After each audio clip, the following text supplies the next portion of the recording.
All right. Ready, everyone? Andrew, sing it. You know the words.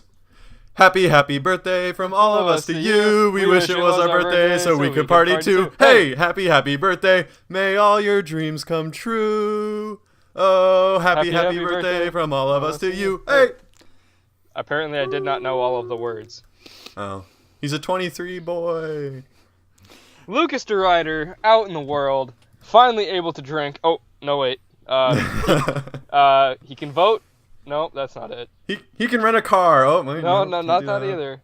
Your frontal lobe is fully developed. Oh, no, it's still not. No. Lucas DeRider, he's 23 and it doesn't fucking mean anything. You know. Yeah, 23 is one of those bullshit birthdays. You know, on days like today, I just like to take a moment, look back, and realize how little I've done. Mary Shelley wrote Frankenstein Mary Shelley was divorced by now, and I am nowhere even close to either finishing my novel or being divorced.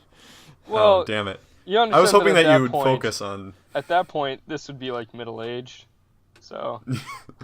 I was hoping that you'd focus on the divorce part. Just Mary Shelley was divorced, dude. Like, that's insane. Well, it's actually kind of terrible because back... That's what I'm saying. Back then, women didn't get property rights in divorce. So she wrote the first sci-fi novel, story ever written, whatever, and didn't get to keep the royalties from it. Oh, her husband did? Yep. Or ex-husband? Yep. Well, ouch. Yeah. I'm sure she had plenty happy of birthday. other good ones. You know, well, I'm glad Shelley, that's how you spend your birthday. But I've looking up reasons to be sad for unrelated circumstances.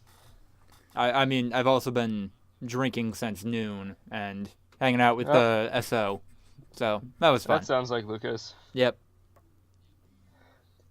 Guys, he's 23 years old. He's so unsuccessful compared to other past figures. Tutankhamun was dead by this point.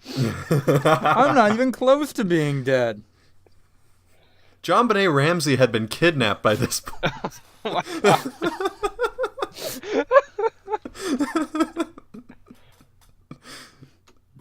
Yeah. Should I do the intro?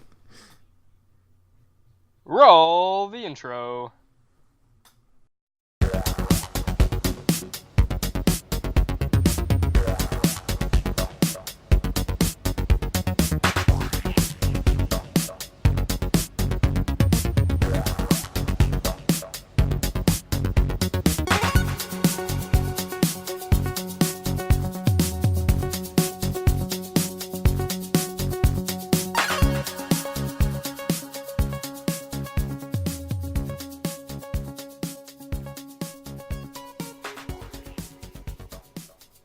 Hello and welcome to the Voluntary Viewing Podcast. Happy birthday from all of us to you. We wish it was our birthday so we could party too. Hey!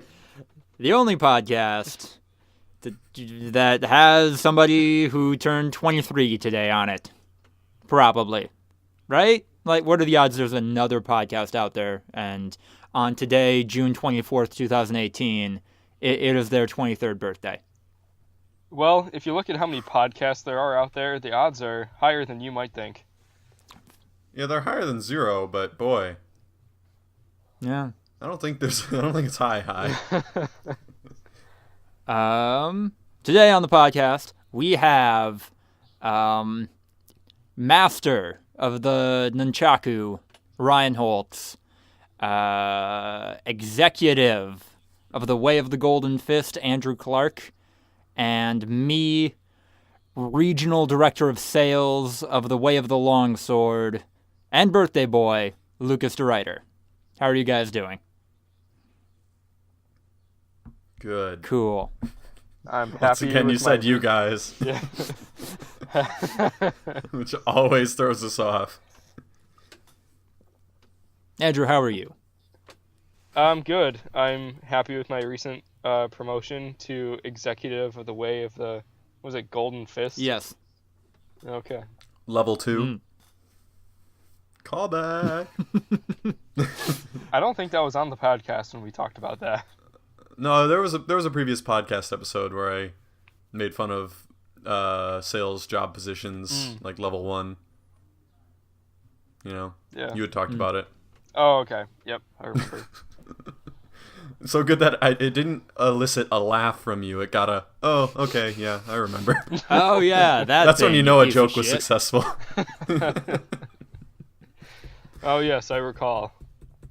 Moving Yes. But in the more important callbacks, way back in our first episode, which isn't even on fucking SoundCloud anymore, because you have to have $15 for that shit apparently. I'll re-upload. Oh wait, Was it it's off down? of SoundCloud? I thought we didn't just know couldn't that. upload more. We have the premium now, so we can upload as much as we want. But before that happened, it took down, I think, the first episode we uploaded the pilot so that the third episode had room to go up. Well, did you ever put it back up? Not yet, but that's on the to-do list. Still on YouTube. YouTube, the best- home of podcasts. Yeah, the best Oh my place to god, watch. we went for the same joke. Hey. But anyway, mandatory viewing finally. Do you understand? This is why Lucas always refers to us as one singular you guys, and doesn't elaborate which one of us he wants to speak, because he knows we'll say the same thing. Jesus Christ. You guys are just slowly becoming a hive mind. Yeah, that would do it. Nah. But anyway, mandatory viewing finally came full circle today, so I imagine we're gonna hustle through the other stuff, maybe a little bit, so we can talk about that. Sound good? Yeah. Bitchin', let's get right into news of the week.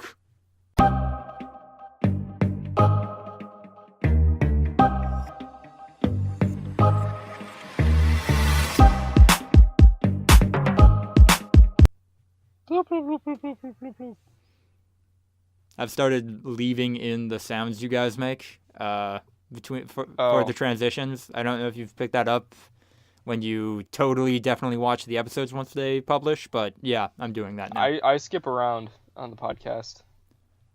That's fair. You know, it's a little different since I was there for it, but I still try to watch parts of them. You can edit that out. Okay. Probably.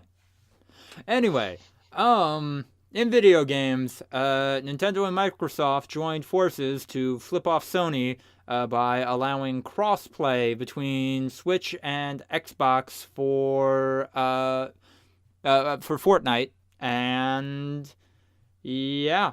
I see in the docket somebody also changed crossplay to cross-dressing. And then I believe in reference to the classic film Anchorman, they also wrote "Go fuck yourself, San Diego" at the end.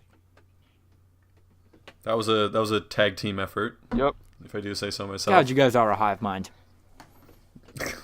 Well, I was the one that was jumping on the bandwagon late. It was Andrew's idea. He's the evil mastermind. It's true. Andrew, you motherfucking instigator. I am that. Yeah.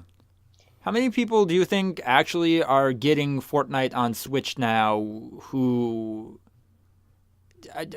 that's like the first time they're playing it, or like the first platform they're playing it on? I mean, it depends. Kids. Yeah, like people that have Switches but don't have a PC or another console. Well, but you could also play it on phones. Yeah, but Yeah. that's not really a great gameplay experience. Okay. Like 11 kids. Oh, okay. Like when I was out around the town, my parents were in town a little bit earlier. I saw at least 2 or 3 kids playing Fortnite on a Nintendo Switch. Just like at restaurants, like anywhere. They were just playing Fortnite on a Switch. And I'm like, oh, that rolled out. Like, Okay. Kids are all over it nowadays, huh? So maybe the audience that's too young for their parents to let them have a phone, but they do have a handheld console, like a Switch. Okay. I'm just like trying to figure. I'm trying to gauge how big of an impact this is. Like, obviously, it's shitty that Sony is being so restrictive with so much of this, but I'm just trying to gauge what kind of impact this will actually have. I don't think we'll be able to tell right now. I think we'll have to see what happens in the next year or two. All right.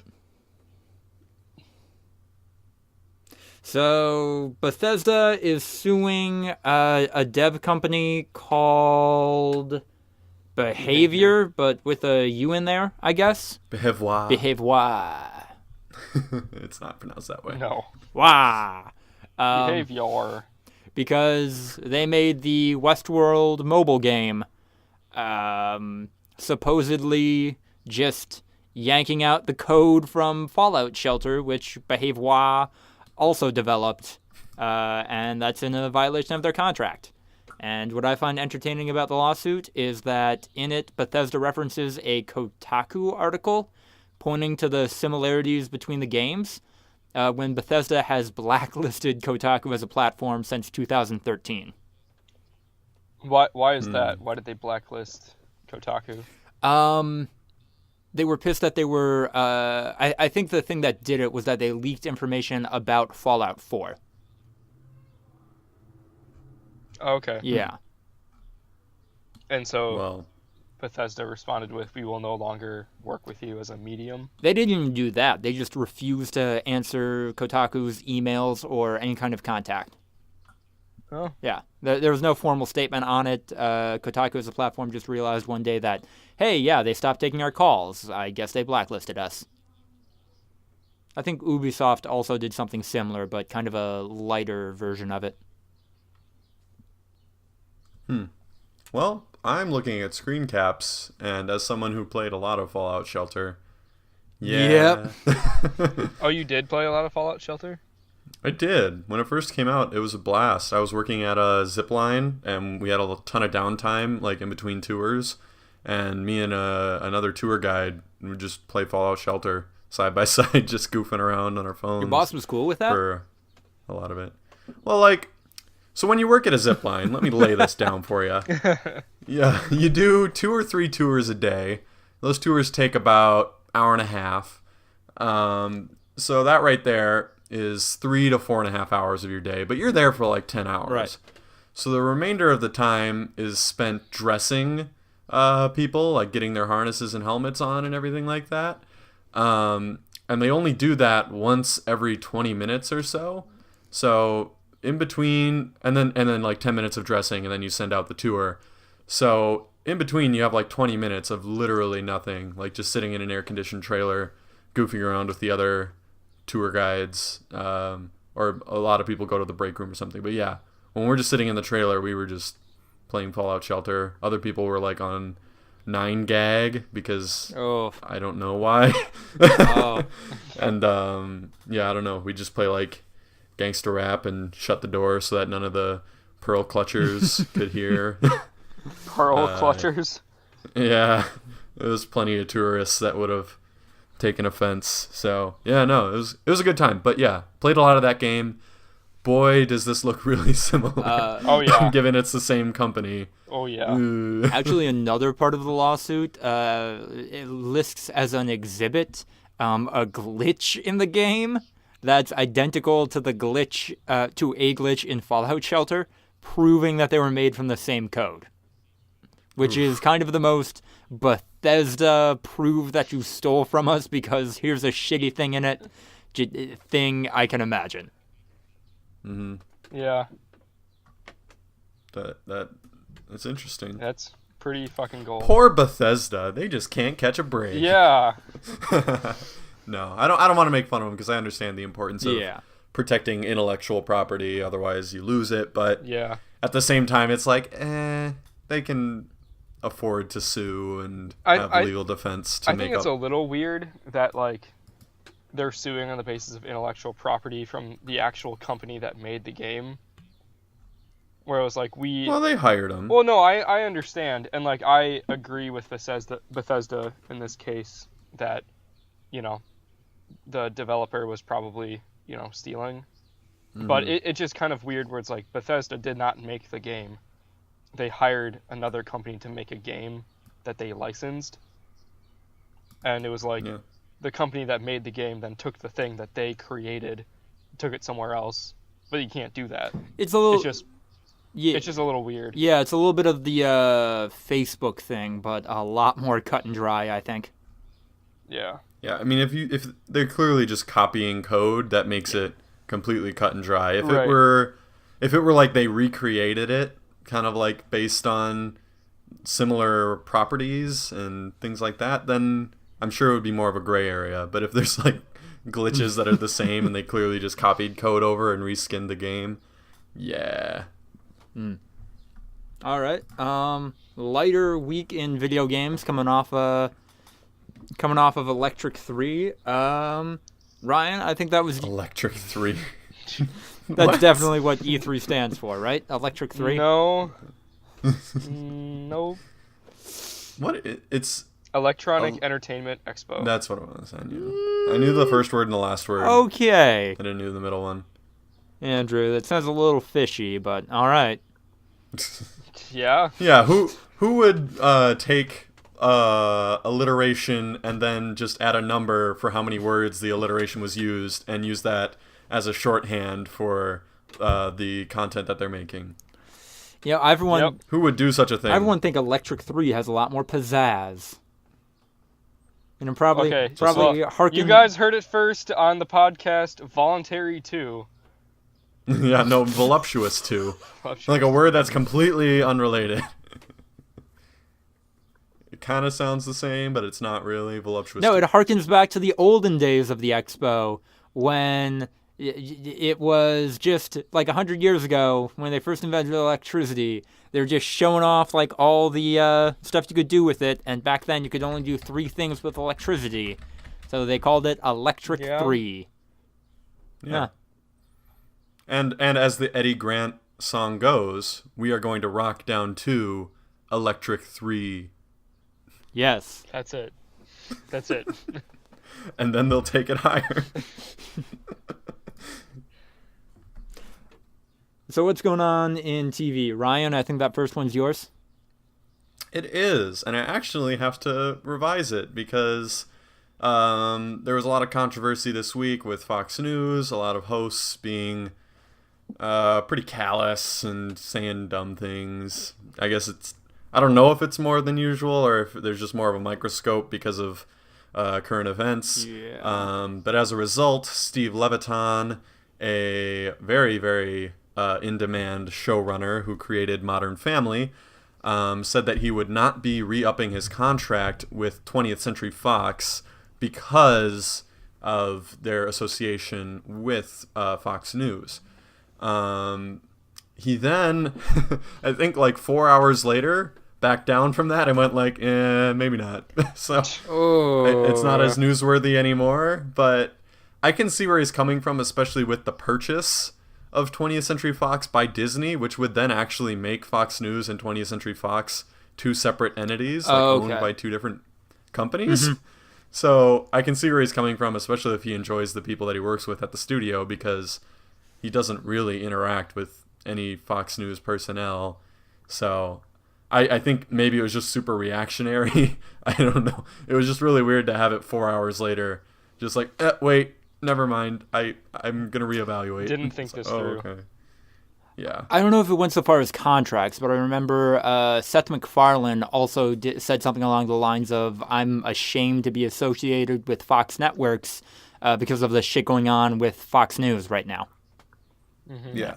A lot of a lot of creators. The people behind Bob's Burgers did that. Yeah. I remember Steve Levitan, before he, officially and then unofficially, said that he wasn't going to be renewing his contract, had tweeted about the issue with Fox News' coverage of some immigration politics, that he cannot wait to finish up the show and then seek employment elsewhere. And I think that was a statement that was kind of backed up by a lot of other creators within the Fox Entertainment wing. But like you said, like if 21st Century Fox is going to be owned by Disney, then they are not going to be affiliated with Fox News, and it's just going to be a name. So I'm not sure exactly what they're trying to do there. Do you think if they're just trying to create awareness for an issue that they're passionate about, then that's one thing. Do you think they I just don't know if them quitting would actually have any effect on the company. Do you think they rebrand after the acquisition? No. Probably not. No. Okay. They've got Disney that name it's power.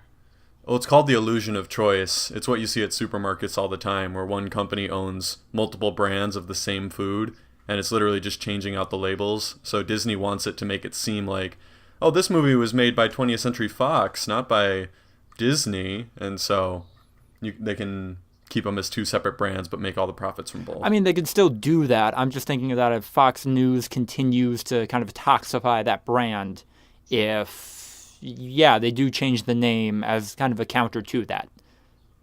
I don't think that Fox News is going to toxify the searchlights and the theme music and just kind of it's an institution that goes way beyond Fox News at this point. Okay. I just think in the public consciousness, they're kind of, Fox, they're the same people as Fox News. But maybe I'm wrong. Maybe that's just my read on it. Yeah. All right. You guys ready to talk about the hottest news in all of television fucking ever? We kind of talked about this beforehand, me and Andrew. Yep. But All right. I think we said all we wanted to say. Well, get ready to say it again, because JoJo's Bizarre Adventure, Part 5, Golden Wind, Vente Oro, is getting its anime adaptation released in October. It's set to be fabulous. Wow. Cool. Okay. That was pretty much what we said earlier. I wanna turn this into a little bit of a game. If you guys could click on the link in the Google Doc below it. Mm-hmm. Oh boy. So. Wow. Oh, this is a Twitter account right here. Yeah. Oh my god. Only Japanese characters in the name. Should have pulled up the tweet announcing it with the 6 main characters on it, and from left to right. I want to go over Name them? our impressions of these characters. And me and Andrew also have to guess their name. I don't even know their name, so yes. I know one of their names. Okay. Oh my god. What do you think the one on the left is named, Andrew? Funky Boy. What do you like how he's wearing a tie without a collared shirt? But also is it under. a man? Yep, that is a man. Yeah. But also under his shirt. Yep. Yeah, I love that, Lucas. Yeah. It's great. I'm gonna say,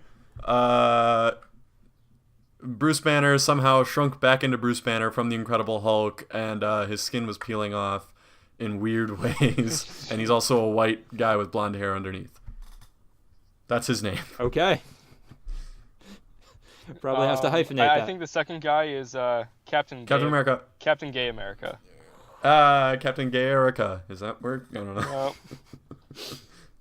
We both went the same way. What do you guys think of the guy in the middle? The main character, the 15-year-old boy wearing a pink suit with a peekaboo heart in the middle of it. Is he actually 15, he or is is he in 15. the body of a 15-year-old, even though he's a 2,000-year-old That is vampire? a 15-year-old boy. He is the son of the 2,000-year-old vampire. Oh, is that the one on the right? No, that's the one in the middle, in the pink. Oh wait, no, No, the the one on 2,000 the right vampire, is the 2,000-year-old vampire is dead. Oh. Duh, Ryan. Come on. Yeah. Get your lore together. Fuck me, Until right? he's brought I back don't to know. life in part 6. Oh my Why god. is the 15-year-old boy looking like he's wearing like a dress designed to show cleavage at a fashion show? I tell you what though, the fuck me eyes on all these people is pretty intense. Pretty much all of them are like full Nala mode. What do you Oh think? my god. What do you think of Cowman? Cowman! He's got like little bear ears. Or what are those? Okay, so Cowman, I guess if that's his official name, I thought he looked more like Braille Man. But I think he looks like Rorschach from the Watchmen. his suit looks like Rorschach's mask. Yeah. Except for he's also got the heart-shaped cleavage cut out. Right? He No, he doesn't. I know. He doesn't look like Braille either, Andrew. What do you think of the androgynous young person to his right whose shirt is so tight that you can count their individual abdominal muscles? You keep saying Are these all men? Yeah, are they? I think so.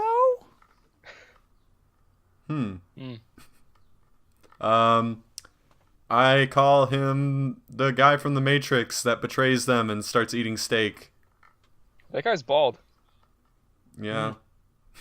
They're not all perfect one-to-one representations, Andrew. I don't know how this person looks at all like that person, though. Because he's small. No, is that it? Ratty. Okay. Actually, their noses all kind of look like that. Never mind. Yeah. And then you got Discount Sephiroth at the very end. I thought that was the 2,000-year-old dead vampire. He wishes. Might as well be. He was the 2,000-year-old dead vampire. He's got big hands. You know what to say about that? He has to be able to take on and off that Big gloves. giant A medallion on his waist for some reason. Yeah, that's the Avengers logo for gay Captain America. Yeah. I love it. All right. Does that make that's him a good Black Widow? poster. Yeah, he's tall Black Widow. We took away the one female member, except for Scarlet Witch. Wow. All right. I'm excited. I am too. I'm excited to forget that I saw that. I don't think I can ever forget.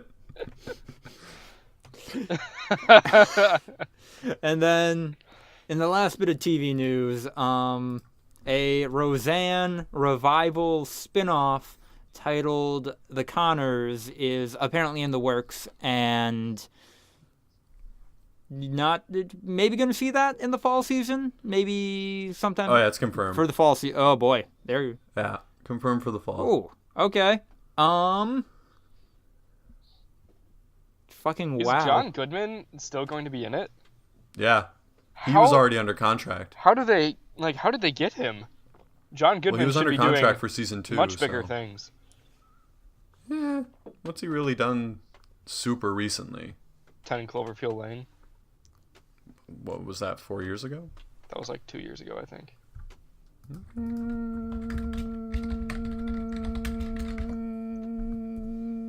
Yeah, it was 2016. 2 years ago. Still. No, I don't know. Roseanne was huge for him.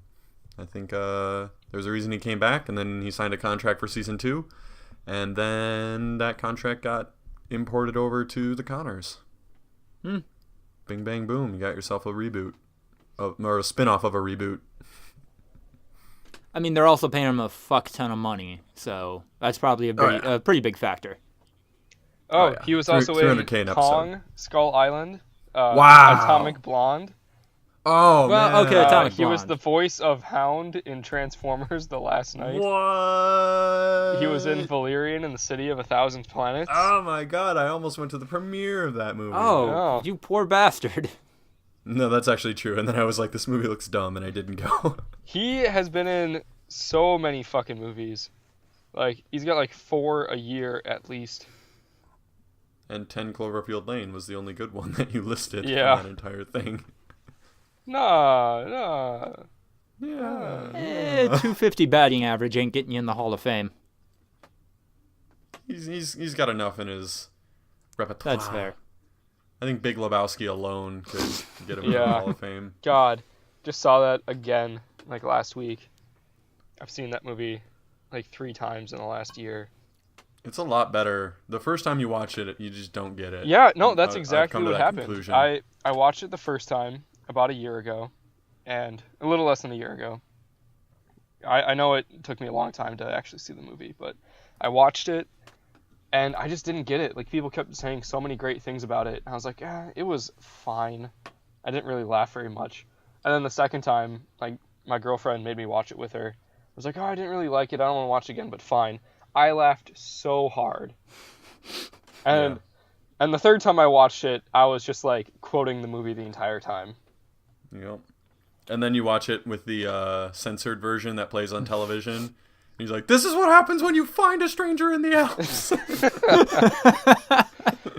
Did you And have it's you guys ever glorious. seen the the intro that they put on the DVD version, or the VHS version, like No, I have later? not. There's no such thing as VHS anymore. Well, no, I mean like before the movie got like transferred to DVD, and like in a couple years after the movie came out, because it was a box office failure, and it didn't become big for a while. They had an intro with like, I don't know if he was a real executive from the studio or if he was a fake one, but it was like a 5-minute spiel of him talking about like the loyal fan base and like how they restored the movie, but it was all bullshit. He was talking about like, unfortunately, we lost a new film we were working on about like a deaf Serbian boy just trying to make it in the big city or something like that due to a fire at the studio. One thing though that's true is that The Big Lebowski, when released in Italy, was marketed under the title Mr. Marijuana. That's pretty great. I think that would have helped ticket sales in the U.S. if they had done that. Yeah. Big Lebowski is pretty generic. But then they were talking about like, oh yeah, because no one liked the movie at all. Like all of our copies of the film fell into disarray. It's like, but thankfully, when we wanted to restore the movie, the Mexicans had a good version. So they like showed it, and they're like, oh my god, this is such a higher quality copy of the movie. But then there was no sound to it because it was all dubbed over in Spanish. So they said they had to get the cast and crew in to dub over all of their lines. What the hell? And they're like, John Goodman was the only one who couldn't be reached. So we got a John Goodman impersonator. And this is all That's bullshit. That is bullshit. The Mr. Marijuana title in Italy was true. Okay. It sounds like so much effort for not a huge joke. Yeah. That's pretty impressive. They don't even have it at the beginning of the movie anymore in the DVD version. Damn, that's too bad. The lost version. I still have to see Hail Caesar. Yeah. Or do I not need to, Ryan? I've never seen it. I wanted to, and since have not. We all wanted to see it. We were all going to go see it together, and then we just never did. The life, yeah. Yeah. I mean, I like the Coens. I haven't... Every single one of their movies, I don't go, this is the greatest thing ever. But I would have liked to see it, although I heard very mixed things. So, oh well. Yeah. Did Roger Deakins do that movie too? Yeah, I think he did. Okay. I think that was one of the big sells. Like, I love the Coen brothers, but Roger boy, Deakins Roger is a god. Deakins is a whole nother level of his craft. Roger Deakins is kind of undisputed The best. top. Yeah, he did. Yeah. He did do Hail Caesar. That's Yep. crazy. Okay. Is there any news in film that we wanna talk about? I see somebody just wrote in. Has anyone seen any movies in theaters recently? Ryan, looking at you, going to assume that was Andrew. And again, Andrew, that would probably go Good under powers of deduction, Lucas. that would probably go under breakouts, not news of the week. But hey, I appreciate the It's- effort. It's a running joke at this point, Andrew miscategorizing topics. I don't understand how that is not film news. Like films that have come out recently that we saw. That But- Ryan has seen in theaters. Oh my god. That's film news. Ryan, a guy who has Movie Pass, went to see a movie? What? This is News of the week. Oh, Okay. I see what's happening. Anonymous Dumbo Octopus is swapping some stuff. And What? nope, nothing got changed. Oh boy. Never mind. He gave up. Nope. Oh, Oh. okay. Things are happening. Oh, No, I don't think that's me? news of the week, everyone. In film, fuck me. I believe a spiritual successor to Mr. Marijuana. All right. You want to go to the group chat and talk about Arrested Development for a while? Shouldn't that go in breakouts, Lucas? No, because Ryan and I are both watching it. Oh. Yeah. Okay.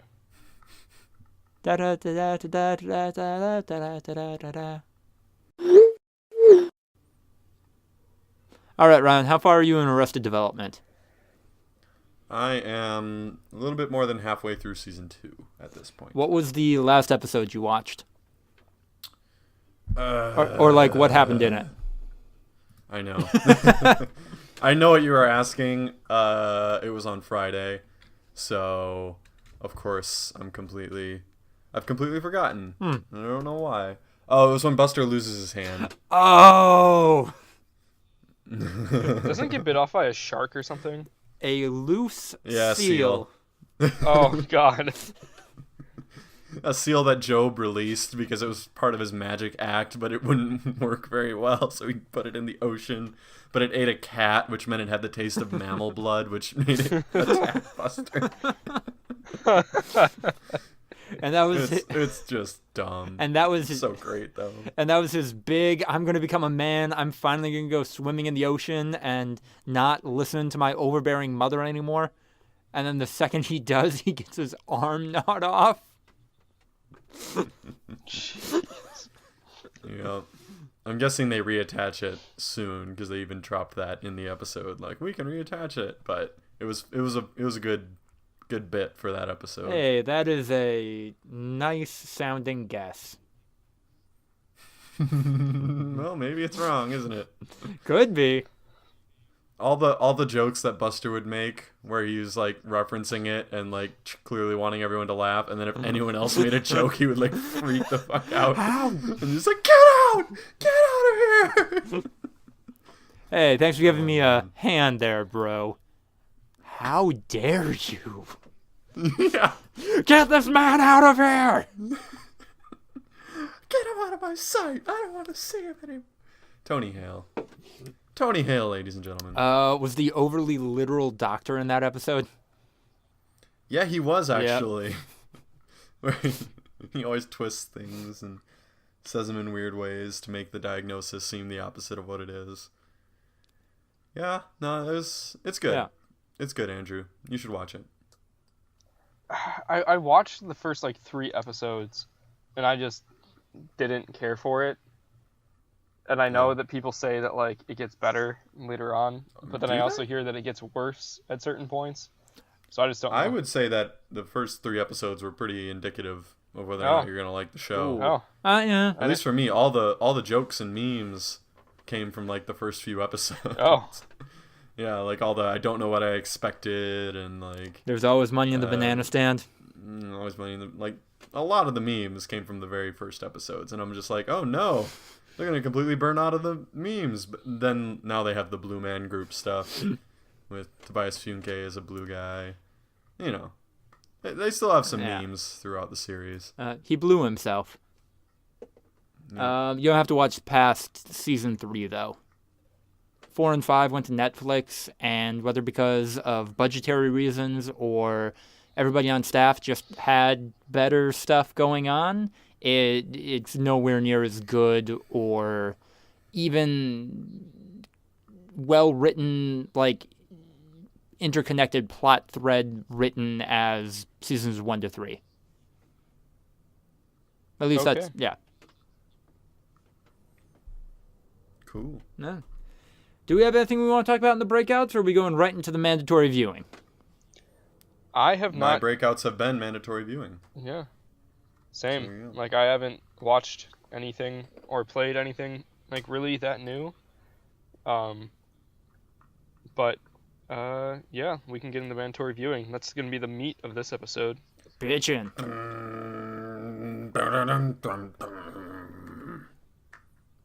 That was kind of-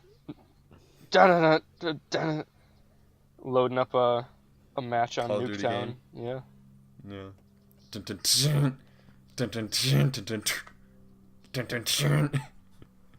Tactical nuke!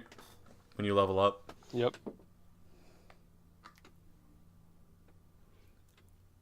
Let's keep making noises, everyone. Oh, I actually have to pull up my notes for the cutdowns. Shit, I almost forgot about that.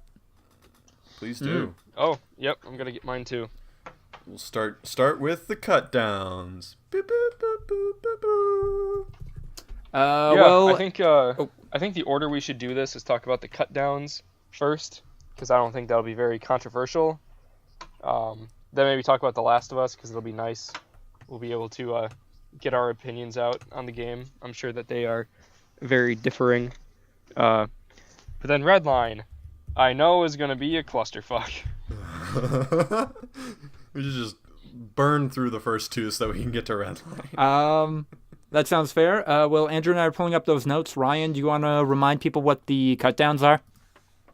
Yeah.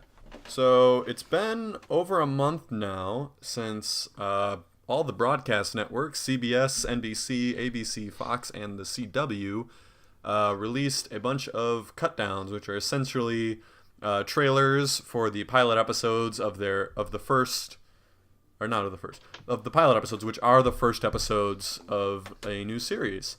So yeah, basically all the networks showing off their shows in condensed storylines that are a little different from trailers in that they also show like kind of more resolution and stuff so that you can get the feel for what the show is going to be about. Mm-hmm. So all right. Yeah. So there were nearly 24 of these. I'm averaging maybe 2 or 3 bullet points per thing. Do we just want to go through the list, starting with CBS, going down, and then, yeah, if we hit one that we want to talk more about, we just do that? Yeah, sure. Sounds good to me. Cool. I can moderate as the assigner. All right, everyone, let's begin with CBS, America's #1 most watched network. First show up, the brand new Dick Wolf entry, swapping sides from NBC to CBS. It's FBI. I'm glad you framed it like that because one of my entries is Dick Wolf is an extremely respected man with a fantastic career, but his name will never not make me giggle. Well, if you were to watch the full pilot episode, let me tell you, it would be a dramatic ending and then executive producer Dick Wolf, and you would be giggling after something you probably shouldn't be giggling at. Yeah. I mean, they got the Nazi bad guy, which points to FBI for just having a Nazi be the bad guy in 2018. We talked about this, though. That's super easy. Yeah. Yeah. It's completely careless. It's like I said, it's like the only safe villain at this point where you're not going to make anyone angry about representation because they're white and because they're almost universally hated. You're not going to get a Nazi support group that writes a letter. I guess what I wish the show had done, though, was instead of making it like a 50-year-old sociopath Nazi, they'd instead gone the route of, hey, here's a late 20s, early 30s YouTuber Nazi guy.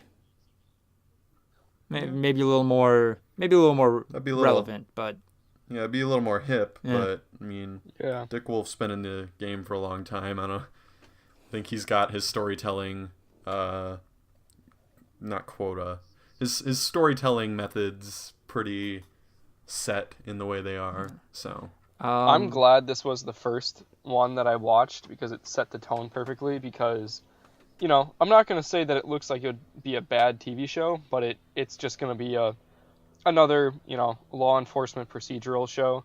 And, I've seen enough of those in my life. But that being said, I've seen enough to know how the storytelling usually works out in an episode like that. And in 6 minutes, they ran through fucking all of it. I was like, yeah, this is perfect. This is exactly how it would go.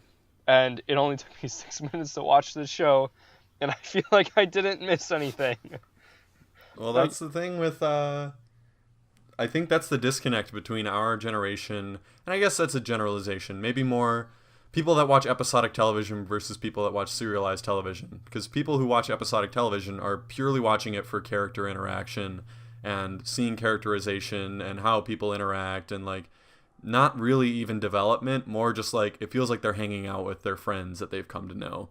versus serialized, you're just there for the narrative. You're trying to see what the storyline, what happens next. So you, me, and Lucas are all, I think, pretty heavily slanted towards the serialized nature. So we're like, yeah, we know what's going to happen, but everyone else does too. They just don't really care. They're more caring about like, oh, we get to watch what happens this week with this person. So yeah, and I totally get that. I'm not gonna shun that because that's how I used to watch TV. Like NCIS was my favorite show for years. When I came to college, my taste in entertainment changed a little bit just because I wasn't relegated to watching a lot of the same shows that my parents did. And so I, found a lot of new types of shows, but I used to be like, oh yeah, it's a McGee episode. We don't get enough of those. Like, that'll be fun. And then like, oh yeah, I love seeing Gibbs head slap that person because that's what he is. Like, you're right. It feels like you're watching the show just to see the funny things or like the serious things that like someone says and then how they interact with each other, instead of it being like, oh yeah, this is a really good episode because I didn't know that one was the killer, that sort of thing. Yeah. Ryan, did you have any kind of reaction to this? I've watched all of these pilots at this point. No, I guess not all of them. I've watched most of these pilots where I've seen the full episode and not just the cut down. And I will say that FBI is really, really well executed. Okay. Oh, it is? So, yeah. Nice. I can tell you that much. It's not, of course, it's not like a crazy serialized narrative, complete departure from like Dick Wolf's brand and CBS's brand, but it is really well executed to the point that it's just so tight, I can't imagine it failing. Like, very similar to CBS's current offering, SWAT. Okay. Where it's just really tightly executed. It's got a charismatic lead or two, and that's all audiences really need for it to be at least passable, where it's not going to get canceled. So we'll see where it goes. Maybe it'll take off and go past that level, but that's yet to be seen. Weird question for you then, if you've seen the pilot and remember it that well. I have a note that the female lead had maybe a little weird cadence to her line delivery. Does that character have, like, a thing that would explain that in universe, or am I just overanalyzing the acting? No? Okay. There's nothing in universe. I didn't pick up on that. Okay. But yeah, there wasn't anything in universe that she has like a speech impediment or something. Okay. I think we're on God Friended Me then. Yeah. Moving on next, it's CBS's departure from their current programming Oh that my I was God. just talking about, called God Friended Me, and it starts with a raving rant about anti-religious ideals. So we'll see how that goes. Well, I mean, like, I know we're not going to be able to go through all of these cut downs because there's so many of them, but I'm really glad we're going to talk about God Friended Me because I need someone to explain it to me. What do you need? It's like what's their message here? Is it that, there's this, atheist dude that's like God isn't real and then like he's shown God's plan basically through his fucking Facebook account, and then that's like helping him like regain his faith? Is that the message, or am I totally missing it? I will say at the end of the pilot episode, it is left open-ended as to whether or not the God account is a person pretending to be God or a supernatural being who may or may not be a deity directing him. So we don't know. You gotta watch to find out. I had a pretty negative reaction to this when it became apparent that the main character, not actually an atheist, he hates God because his mother died. And then I have a note written, X died in a car accident immediately after going into remission for their cancer, was done in BoJack Horseman first. Ooh, interesting. I mean, yeah. So, yeah, he's not an atheist, like you said. It's kind of the straw man atheist that has been made up, where it's like someone believes that God exists, but rejects him and is like anti-Christian in a way. And so it's like, it's not someone who's apathetic because they just don't believe that a deity exists. It's someone that's openly hostile to the idea because they believe that he exists, but hates them. Yeah. Yeah. So, I can empathize with you there. I'm curious how it works because that opening, Whew. Yeah. It's a lot of hate. That's for sure. Do you guys have anything written down for Magnum PI? And up next, it's Magnum PI. Sorry. The I'm taking this reboot out of the from under classic you. Tom Selleck series, sorry. which guy doesn't have a mustache. Yeah, I saw that. I was waiting for the end where he was going to maybe be like, I'm thinking about changing up my look, and then, like, a month later has a giant fucking mustache. But I don't know, man. It's gonna be another reboot, you know. Does- MacGyver's working on CBS right now. It's just those kind of work. So there you go. Yeah. Does CBS is CBS the one that does Hawaii 5-0? It is. Yep. Boy, No. that'll let them double dip on those sets then. Good for them. Yeah, they got an interesting Friday too, where it goes MacGyver, which is a reboot, into Hawaii 5-0, which is a reboot, into Blue Bloods, which is Tom Selleck's starring role Yep. now, and then they're rebooting Magnum PI. So, reboots and Tom Selleck. So there you How go. many steps are we taking to Kevin Bacon? I don't know what Tom Selleck's in other than Magnum PI.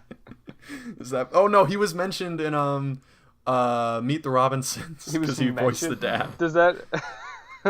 He voiced the father, I think, in Oh, Meet the really? Robinsons, Okay. and then like they said like, your dad, what does he look like? And the guy's like Tom Selleck, and it's like ha ha ha ha, because that's the voice actor.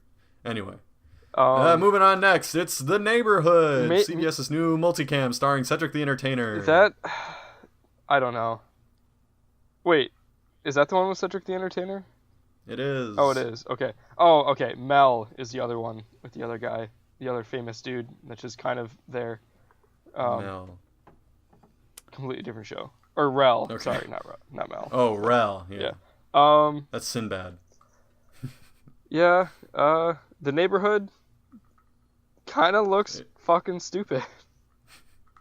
It's just a multicam about a neighborhood and a couple of families that are different. Yeah. So there you go. That's the comedic engine. That's the show. But it's like, hey, I'm a wealthy black man and I'm racist. I don't think he was wealthy in the show. Well, he was talking I about didn't watch like the pilot. a successful, like how he wants to keep the neighborhood like strictly successful black people. Yeah, I guess you could say successful. I wouldn't call him wealthy. They don't live in like a mansion or something. Oh, okay. It's like they're like middle class. So all of those houses looked very nice to me. I think that might be TV. That's just TV Oh. then. Yeah. They're trying to portray it as like it's not the greatest neighborhood in the world, but everyone's proud of it because it's theirs. How much are Okay. you willing to bet that the black dad and the white dad bond because they both had white blue collar fathers who maybe were a little rough with them at times? Having watched the pilot, I will bet all the money in the world that it won't happen in the pilot. Okay. Because it doesn't. I'm saying at some There's point. not really any resolution at all in the pilot, which I actually kind of appreciate because otherwise it gets real cyclical. If it's Yeah. like, they have differences, then they resolve them, and then they go back to having differences in the next episode. So it's more just like they have differences. There's like a mild peace treaty at the end, but you realize like this is not going to stop having differences, and then they go on to the next episode. So. Okay. Yeah. Up next, Happy Together, the Damon Wayans Jr. vehicle on CBS Multicam. Okay, so the lead female in this, Amber Stevens West, is Yes, she's awesome. yeah, she's 31 years old. She played a college student in 22 Jump Street, Yep. but there was a line in this where there was a tabloid saying that the famous kid was going through mommy issues because he was seen at a club with her, and that is Yeah. what? I think it was just played up for a joke, but yeah, no, I I see what you mean. Yeah, I don't want to keep shitting all over, CBS, but I think that out of all the shows, it seemed to me to look like it had the least amount of production value, and that's part of it. Like, a lot of things didn't make sense. Like, his wife looked super fucking young. Like, I would guess late 20s, and like, oh my god, look how old she is. And then, like, they were, like, in a club that was clearly, like, someone's basement, or, like, just four walls in a set with a I was bunch gonna of say, people. it wasn't someone's basement. I can promise you that much. Okay. It just, I don't know. It seemed like there was very little production value added to this. That's fair enough. Up next, NBC, the #1 most watched network between adults 18 to 49, which sometimes matters, sometimes doesn't, who knows. First up is Manifest, a Lost ripoff. The only note I have is that this Lost remake looks pretty mediocre. Yeah. My gut reaction was like, okay, this looks kind of interesting, but like I really don't see it having any sort of like success in its narrative. Like it seems like, oh yeah, that's an interesting concept. Like a plane just sort of like experiences turbulence and lands 5 years later, like nothing happened, and then people are trying to figure out like what's going on, and all their lives are changed. Like that concept sounds interesting, but I really don't see it going anywhere. Yeah.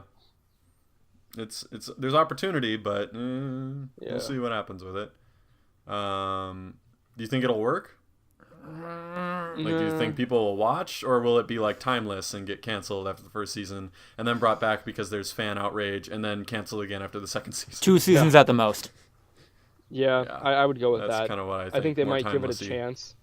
I think there will be like enough inklings of fan support to give it a second season, and then it won't go anywhere. Cool. Up next, New Amsterdam. There's more medical. There's a doctor who struggles. That's about it. He's like, I'm a doctor. I myself have cancer, and I'm trying to make this hospital a better place by making people care about their patients. The end. This Scrubs remake doesn't look very funny. It's a little bit more of a, you might even say, drama, but yes. Yeah. I see where you're coming from. Up next, I Feel Bad, NBC single camera comedy it's not starring these people, but they're the people that I know. James Buckley from The Inbetweeners, and also Johnny Pemberton, who's on a lot of podcasts. They're very bit parts. They're probably like 7th and 9th billing, respectively. Oh.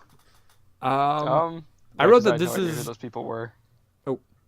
I wrote that this is the first one that I think might actually like enjoy it as a full show. I thought it looked pretty Andrew? funny. Like Okay. I can see it having the same sort of audience that would watch, Modern Family, or like Jane the Virgin or The Mindy Project, that sort of thing. Like it seems like it would be very funny. Only one of those shows that you listed is successful on broadcast, by the way. Oh really? Yeah. Those are shows that I hear Jane the people talk Virgin, about all the time. Yeah, Jane the Virgin doesn't get numbers. It's a CW show, so it gets all of its audience from streaming. Oh. The Mindy Project failed on broadcast and had to be moved to Hulu. Modern Family is obviously Modern Family, so. You're right. I've watched the whole pilot. No, I don't agree. Oh. I did not think it was very funny at all. But okay. who knows? You didn't like a bunch of 20-something game developers lecturing a 30-something woman about feminism? You didn't think that was a good bit? Just it wasn't funny. I didn't laugh. That's fine. Okay. There were comedies that made me laugh, and this one wasn't one of them. So all right, fair enough. I'll chalk that up. Up next, ABC, the network that only has successfully racially charged people on it now. I don't know. Yep. That was off the cuff. No, that's fine. That's accurate. Up first, The Kids Are All Right. 80s throwback family comedy with white people. Very on the nose, where they're like, people say that these times are turbulent, but look at the 80s. It was actually the 70s, sorry. Or 70s, whatever. And then it's like, oh, Watergate. Like, I don't like the very... like, when I say very white, I don't mean, in terms of culture. I mean that actor who also played Abraham Ford in The Walking Dead is just a very, very pale man. And just like, oh, Nixon didn't do anything wrong. That's phony news. Like, phony news, like, obviously, just the most on-the-nose callback to today's political climate. And he looks like Sean Astin, so... Yeah. The thing that interested me about the show the most is that it essentially looks like the family from Fry's past in Futurama. That's pretty good. Now, Lucas, sorry. Oh, okay. Just two quickie ones. This has some Malcolm in the Middle vibes to me, and that immediately piques my interest. And yeah, I think this is maybe one of the first ones I saw where, I don't know, even if I don't actually end up watching it, I can see this one being kind of successful, or people within my circle being like, hey, maybe you should check this out sometime. You might like it. Yeah. So having watched the whole pilot, I am inclined to agree with you, Lucas. I thought it was pretty funny. It's obviously going to come under fire because it has a cast of 12 people and they're all white and most of them guys because it's a family full of guys. But that's where the writer grew up in his family, which was an Irish Catholic white family, and then they were all boys. So he wrote what he knows. It's hard to fault him for that. And it was going to have a Roseanne lead-in. Now, assumedly, it will be the Connors, the Roseanne spin-off lead-in, so still compatible. Wouldn't be shocked to see it drum up some success. All right. Okay. Up next, Single Parents, single camera comedy at ABC with Brad Garrett and others. He's still acting? Yeah. He's still a thing. That was the only thing I wrote for this one. He's still around, and he's still playing a jerk. All right. Also, the show isn't for me. Yeah, just plain and simple. Yeah. Agreed. It's Up not meant next. for us. I'm sorry. I was going to say it's not meant for us. No. Keep rolling. Let's burn through these. Yeah. Up next, The Fix, a show written by Marcia Clark about clearly the OJ scandal. Yeah, no, fuck me, But dude. it's like her fantasy for if she were to get a redo. This is fucking bad for America. Yeah, dude, it looks so fucking stupid.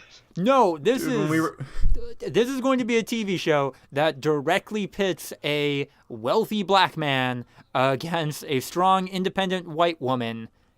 This is going to be divisive, okay? The fabric of our society will fall apart as a result. Right, not that far, but fucking read the room, right? Look at the world standing right now of politics, and maybe think, yeah, we can shelve this for another for another decade or so.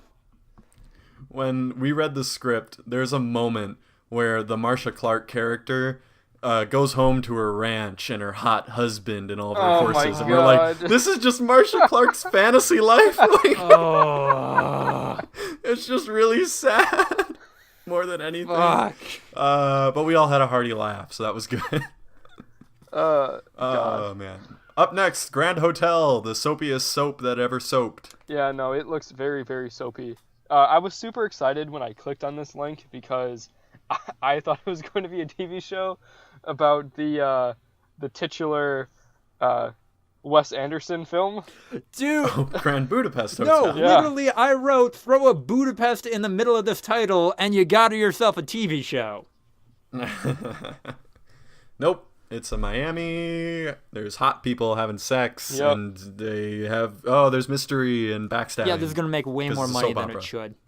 This looks like it was kind of just if they took Riverdale and made it even more mature than it already is. Yeah. Yeah. No, that's fair. Up next, A Million Little Things, aka guys talking about their feelings and multiple suicide attempts in the pilot. Yeah, like geez. The guy who has cancer is the lead actor from Psych, and dear God, I don't think it could be a different role. I don't think it could be a more different role. Yeah, he's quite the womanizer in this, which is interesting. Oh, he is. The cancer guy? Yeah. Oh. He apparently uses his breast cancer as a way to have an in with all the hot breast cancer patients. Oh, really? Because then they're like, why is he here? He's a man. And then he's like, well, men can have breast cancer. And then they're like, I'm going to have sex with you. And then that happens. Oh. I did not get that vibe from the cut down. He seems like he was more of a nihilist, angry, like... Oh, yeah, that comes out. Oh, okay. No, that's part of it. Okay.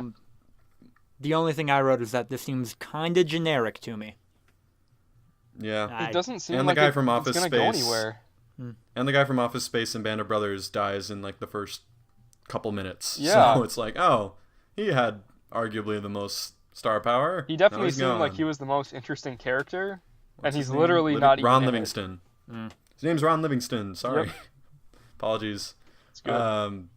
Up next, The Rookie. Nathan Fillion's in it, so it'll probably do fine. I see that, and I think it looks like it could be like a nice twist on an episodic cop drama that has, like, it's funny, it's got Nathan Fillion. I had the guilty pleasure of watching Castle like a handful of times because my mom and sister really liked it. And, like, I'd watch it and be like, yeah, this is funny, like, I enjoy this. I'm not going to watch it on my own time, but... And I'm definitely going to get those vibes from this, but I don't see how it's going to continually go, like, into the future. Yeah, he can't be a rookie for 7 seasons, can he? In season 4, he's going to be like, oh, man, you hate me because I'm, new, and I'm 45 now at this point. Hey, I'm a little bit over the hill, and I've never done any police work ever. I'm going to go to L.A., the easiest precinct ever to work.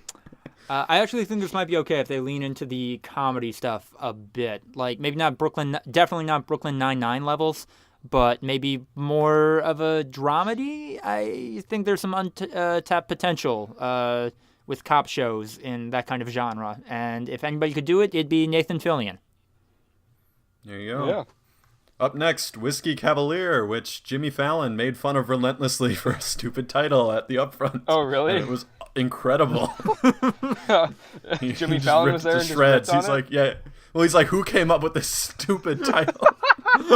And then the president had to come out and, like, be like, we'll have Jimmy back up here in 7 years when it's a hit. And it was like really, wow. Everyone was really uncomfortable. It was great. Jeez. I think it looked funny. Like, it definitely took the I don't know. I'm definitely getting, like, Get Smart vibes to it. Like, it's... I can see that. Like, it's a hardcore sort of, like, spy show that's really funny. Lauren Cohen is in it. Laura Cohen. She's leaving The Walking Dead because of it. Yeah. Well, so, she... better be good. Totally unrelated to the cutdowns, but both her and Andrew Lincoln are going to be in 6 episodes of The Walking Dead this season and then leave. Yay. 6 total episodes. Don't know if that's going to be, like, first 6 episodes or, like, scattered throughout, but super weird. Glad she's off the show because I really like her as an actress, and she needed to get out of that show earlier. That's all I have to say about Whiskey Cavalier. Glad Laura Cohen isn't in The Walking Dead anymore. Well, there you go. Our script club, when we read this one, it was one of our favorite dramas. I actually think I'm pretty on board for this. I hope it lives up to the premise. Take it as it will. Hopefully the title isn't enough of an offset that no one watches it. It's his code name. Like, I didn't think... The title does sound stupid, but if it's his code name, like, I think that's fine.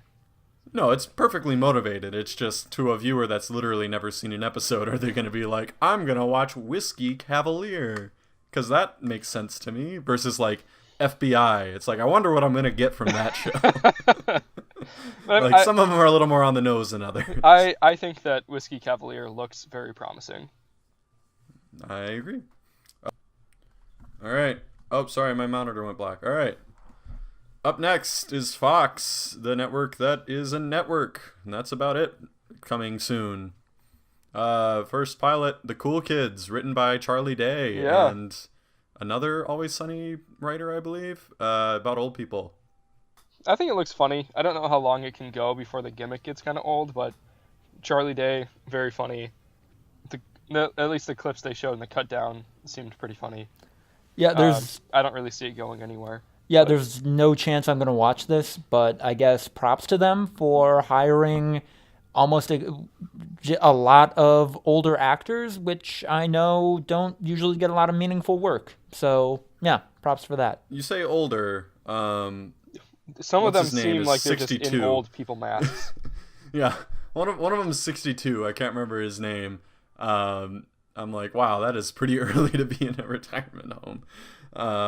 I think the oldest one of them is like 72, which I still feel like is on the young side of a retirement home.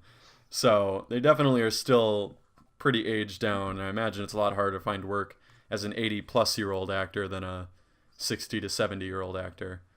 But yeah, I don't know. Fair enough. Props. Up next, Rel, a.k.a. the TSA guy from Get Out. Yeah. He got his show, and Sinbad's in it. So that's what So there's Sinbad's that. been doing for the last 15 years, preparing for this show. For the role of a lifetime as Rel's dad. Any thoughts, anyone? Nope. This pilot for me, having watched the full episode, was probably the one that made me laugh out loud the most. Oh, really? It was a lot more joke, like we're gonna do a setup and we're gonna hit him with a punchline versus like a wacky situation, which seems like a lot of comedies have been resorting to lately. So it's almost like a stand-up bit in a sitcom form. Okay. So I thought it was funny. I don't know if it's gonna work, but it's a thing. Yeah.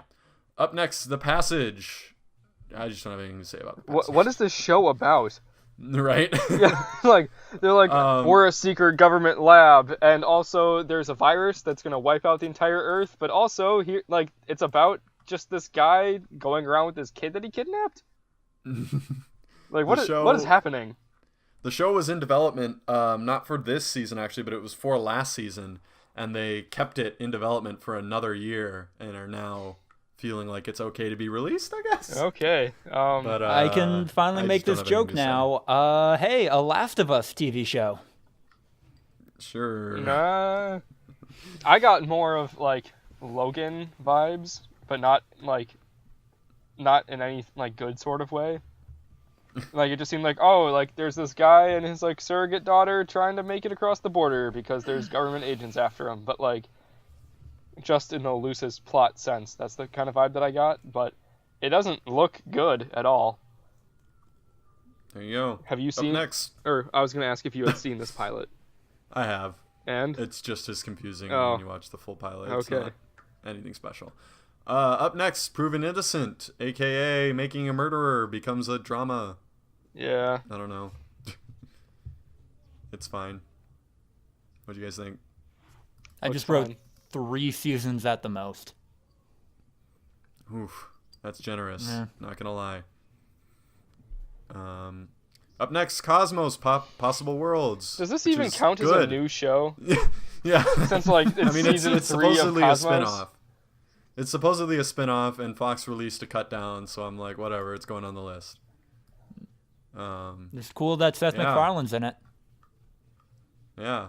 It's Yeah. actually going to be good, obviously. Yeah. So, whoop-de-doo, I guess.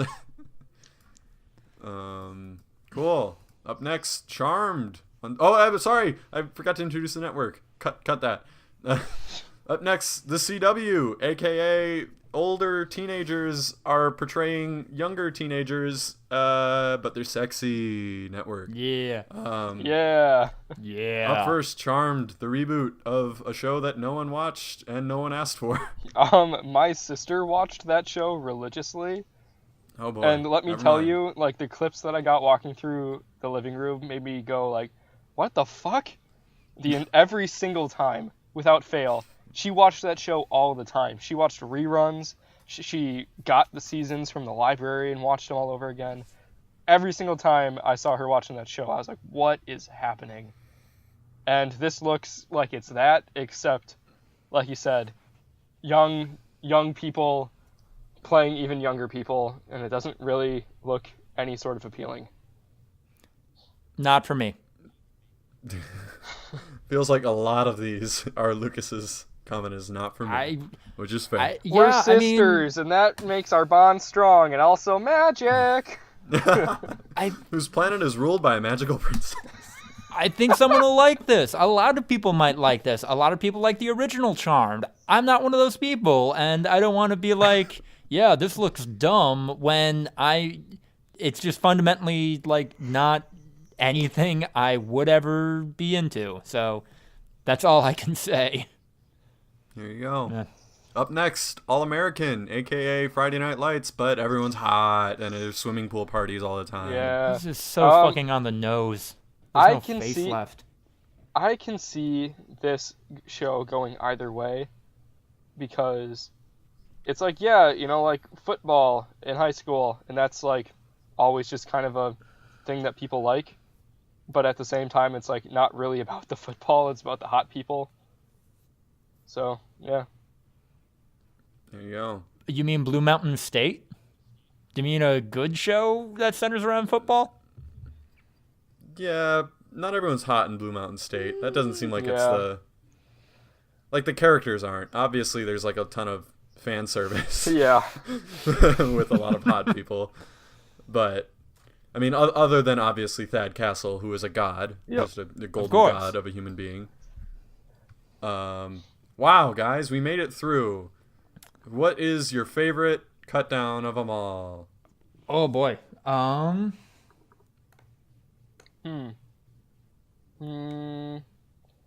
I'd say it's a toss-up between Whiskey Cavalier, because I thought that looked really entertaining, and God Friended Me, because I laughed really hard watching it because it looks really fucking stupid.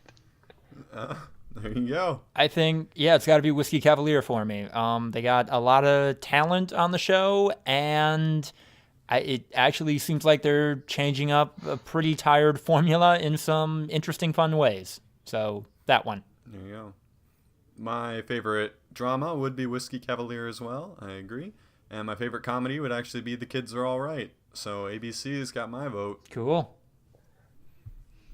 We did it. Yay. That was 45 minutes. Oh my pulled it God. off. Yay, we did it. We are going to Pulled it have to spend much less time on The Last of Us and Redline than what I thought we were going to, but hey. Or we won't, and it'll just be a really long episode. Yeah. I'm fine we with can it do being that. a really long episode. All right, All right, Andrew, Andrew, where do you want us to the- start with The Last of Us? You're the caretaker. So yeah, The Last of Us, you guys know how I feel about it. Really interested to see your takes because Ryan, you've played The Last of Us before, so this is your second time around, like 5 years later. Lucas, you've never played it, but you've heard me rant and rave about it for about 5 years. So, Lucas, what was your reaction to that intro, like first 20 minutes of the game? Everyone always talks about it. There's a lot of moments that I want to like sort of touch on and see what your impressions were. I had seen the intro of the game prior. I think Oh, I you was had? with you during at the beginning of one of your half a dozen playthroughs of it. So I had seen it prior. Revisiting it now, I think a lot of video games, just in general, they don't really show the time before things get really bad when there's an apocalyptic setting, you know? Generally, it's you're right in the middle of it, or it's just like a quick 5-minute thing of here's what it's like before, or it's just a cutscene or something. This, I thought, did a really good job kind of establishing Joel as a character, getting just enough of who his daughter is that her death it's actually impactful to the player, and you realize why it'd be so impactful to Joel. So I think it was really well done, like a really good opening. Awesome. And playing as his daughter, I Yeah. think, Established crucial. Yeah. a player bond. Yeah. yeah, to that early, just making you care about a character. It's similar. This is going to be a terrible comparison. Similar to like Modern Warfare 2, when you're playing as a character who you just assume you're going to be playing as for the rest of the game, and then you die as that character, and it's like, oh wow, wait, and then all of a sudden you're like kind of forced into that role of like, oh, like this world is going to maybe be a little different than other ones that I had previously encountered. So yeah, second playthrough, held out a-okay. Obviously the gameplay wasn't as intense as later parts of the games, like it was just kind of moving in different directions. There wasn't any, I guess there was probably a couple of QTEs or something, but nothing too intense for that, so it was just purely following the story, and I loved revisiting that. I agree. Let's get into a little bit of the gameplay, and then once we discuss the gameplay for a little bit, I want to ask about other points in the story and how you felt about it. But Ryan, I know you said that you weren't as impressed by the gameplay this time around. Tell us a little bit more about that. Yeah, first time around, I think that I just gave the gameplay a complete pass, because all it was for me was something I needed to do to get what happens next, which I was so engrossed in trying to find out what was going to happen and how the story was going to play out, that I just kind of ignored the fact that, boy, it's to me, it is incredibly clunky. I get the scarcity aspect of it, but it just made me feel like constantly paranoid and made me like save things that I probably didn't need to save. Like, I could have shot that gun a few more times, but instead I tried to like be way more stealthy than I normally would in a video game, and then get really frustrated because I'd have to redo the same part like 5 times before I finally decided to just go loud and kill everything. I don't know. I really struggled with the gameplay this time through and thought that I would enjoy it much more as one of the movies where they just get the cutscenes and the relevant gameplay and throw it on YouTube together. Okay. Which I know is sacrilege to you. Yeah. I mean, like, I just didn't get that when I played through the game. Like, I thought everything ran really smooth, and I really liked the scarcity aspect. I thought the mechanics worked pretty good. But that, like, at this point, it's just an opinion thing. Like, I thought it was this thing, and you thought it was another thing. It wasn't like we're interpreting something different. Yeah. But Lucas... I feel... Oh, sorry. No, go ahead. Just to wrap it up, I feel like when the gameplay was trying to deliver a crucial moment of, like, we don't want this to be a cutscene, we want you to be in control, but it needs to flow really well, and we don't want it to be, like, in our normal... I'm coming back to that word clunky, but like we don't want it to be in that normal phrase. They would just throw it as a QTE and have you like hit a button, which felt like it was kind of a cop-out a little bit. Felt like some other video games would try to deliver that via gameplay. I'm curious if you guys had any moments that you remember while you were actually like in combat or like doing something game-wise. Because for me, all the moments I remember were cutscenes.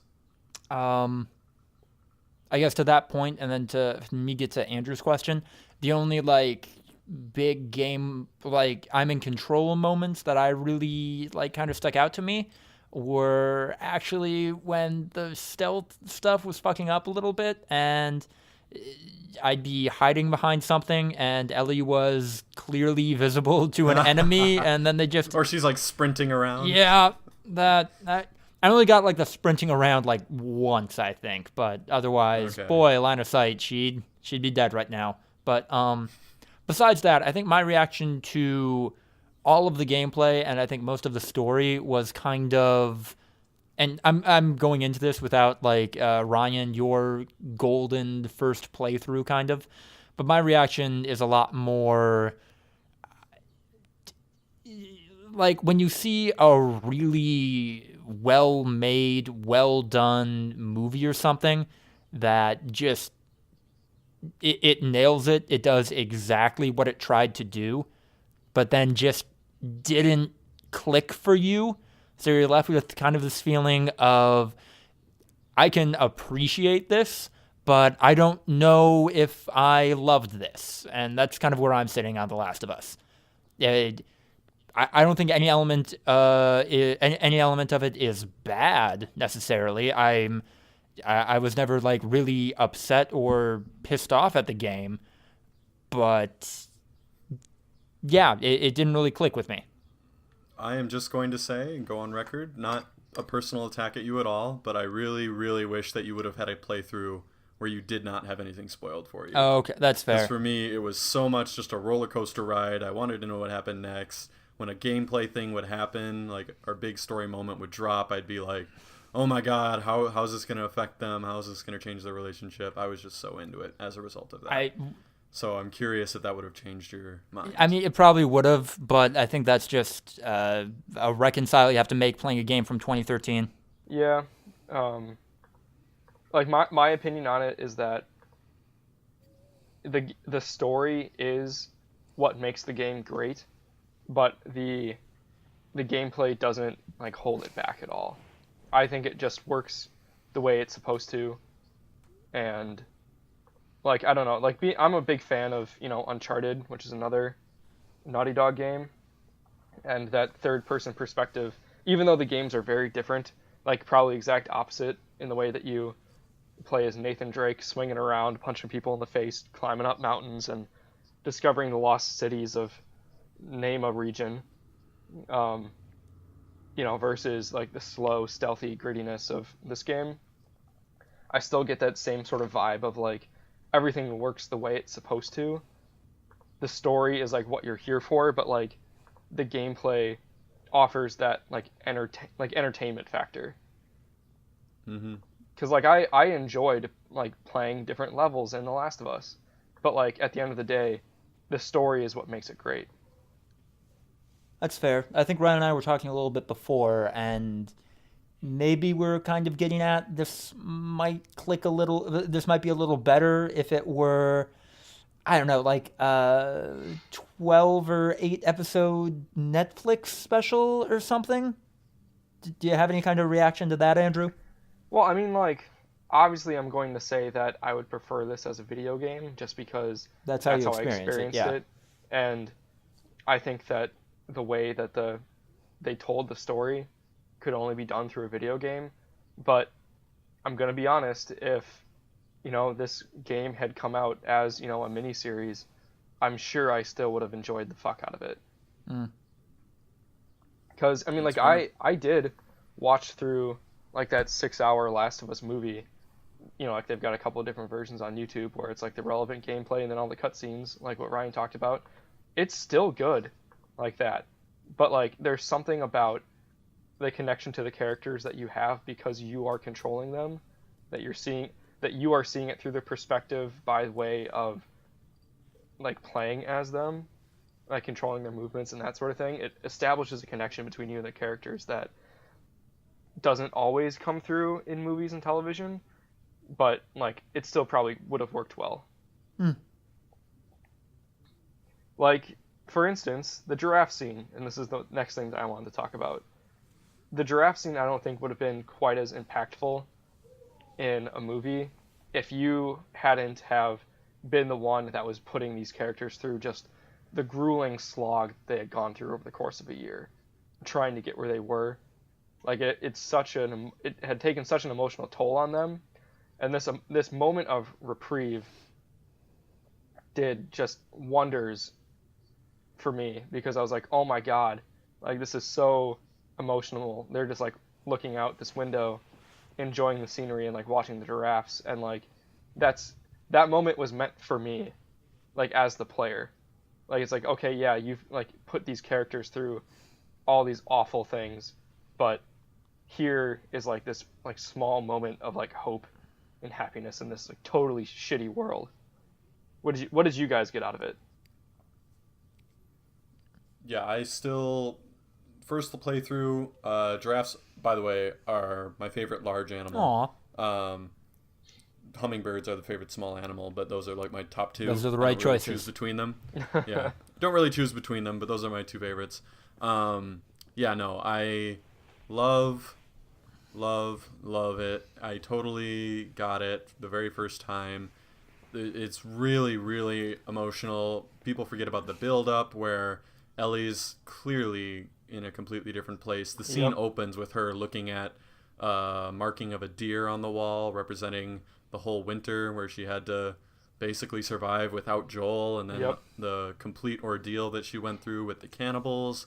And then there's a moment where you go and go to prop her up and get her up to the ledge like you've done 1,000 times in the game, and she's not like ready, she's not like eager and willing to go, and it's just really, really good job of like representing the fact that she has gone through so much. And then when she finally gets up there and she starts freaking out, and you're just like, what? Oh no, what are they gonna do now? Like, how are they gonna put them even deeper into a hole? And then yeah, like you said, it's like a total release. Like, wow, they get a bit of happiness finally. It is really amazing. It was good. That was a really good part of this game, and just two characters that more than maybe any in the medium really needed a win at that moment finally got a win. And I guess, Andrew, to your point, and to take back a little bit from the point I made before, kind of similar scene to that from The Walking Dead, I think back in season 2, when they see God, I forget most of The Walking Dead. But It was a deer. Yeah. Yeah, but the little girl is missing, and everybody's really pissed off, and a lot of their friends had just died. But then Carl sees a giant stag, and Rick's like, yeah, go pet him. That would be awesome. Carl does it. And, like, well, he does end up getting shot, but, like... I knew exactly where that story was going, and I'm like, I don't know if this is a great representation. But, like, prior to that, when things were still good in that scene from The Walking Dead, that For, like, good 5 was seconds. not as high as the good that I got from watching Ellie pet the giraffe. And that was... Yeah, that was definitely this means so much more because it's a video game scene. Yeah. I have a question for the both of you. How long did you stand there and watch them? Did you watch them until they left, or did you leave? I watched them until they left. Till they left, I did the same. I literally stood there until the giraffes were off the screen, and even then I stayed for like an extra 10 seconds just in case they'd come back. So that is something, that you couldn't do in a movie. You have the audience's control, whereas it's the opposite way around in a video game. You could just feasibly stand there for hours if you wanted to. Yeah. So it was like just this beautiful scenery of like the mountains by Salt Lake City, Utah. Like it was kind of like beginning to be a bit of a sunset. The giraffes were just incredible. I was like, oh my god, like I'm just gonna stay here forever. Yeah. You should YouTube it at the very least if you haven't seen it. It's not really spoilery, although you won't get the full impact. Yeah, I would just recommend playing through the whole game. That is one way to do it. It is like $10 now. Or watching the movie if you don't feel like getting the game. Should we just go to like our hot takes? Yeah, give me your hot takes. So I'll go through all my notes. The first note was I completely forgot how incredible the voice acting is. Yeah. Like compared to other video games, especially for the time. I just exploded with how much emotion was packed. It came from obviously the opening sequence. That obviously had a ton. And then, but even like Joel and Tess walking around Boston before they meet Ellie, there's just so much character behind their voice acting for like not that important of a sequence in the grand scheme of things.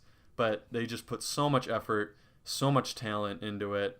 That was like next level, like take this game up a notch. And I feel like completely necessary for a game in which the story is going to be the main engine, so to speak. So I really love that. Next, I was really impressed. I mean, clearly it must have just been the main aspect that the story editors worked on was the progression of Joel and Ellie's relationship and how you felt them getting closer and closer and more trusting of each other. And there was like setbacks and leap forwards. And it was really, really impressive that it was almost like they didn't even have to do a story arc because the arc was just their relationship, which was, again, awesome. Then I had the human noises that the zombies were making. Oh god. Are very, very different from most zombie movies and are absolutely spine-chilling. Just the way that it was just humans going like making creepy human noises was way worse to me than like the kind of otherworldly noise that most zombies make. So when we talked about this a couple of weeks ago, but when I saw Annihilation, like to me the vibe of that movie, not the story, not the characters, but the vibe of that movie and the setting and like the sorts of body horror that were in that really made me think like this is what The Last of Us would feel like as a movie. And the sort of like the way they use sound to just make you so uncomfortable like drew me back to the different creatures that there are in The Last of Us. Like, dear God, like the clickers, the sound that the clickers make is so iconic, but even like just the regular like kind of infected, the runners are it for me. Like that sort of like they sound like they're in so much pain. Yeah, exactly. And it's like, oh my god. The clickers have that otherworldly like zombie sound where they're making a weird noise that isn't really human. And then the horror comes from the fact that it's a human body kind of making that noise. Right. Versus the runners, it's the fact that like the humanity has completely left these human bodies, but they're still human enough to make completely human noises and even like kind of, it's almost like they're talking, and it's just real eerie.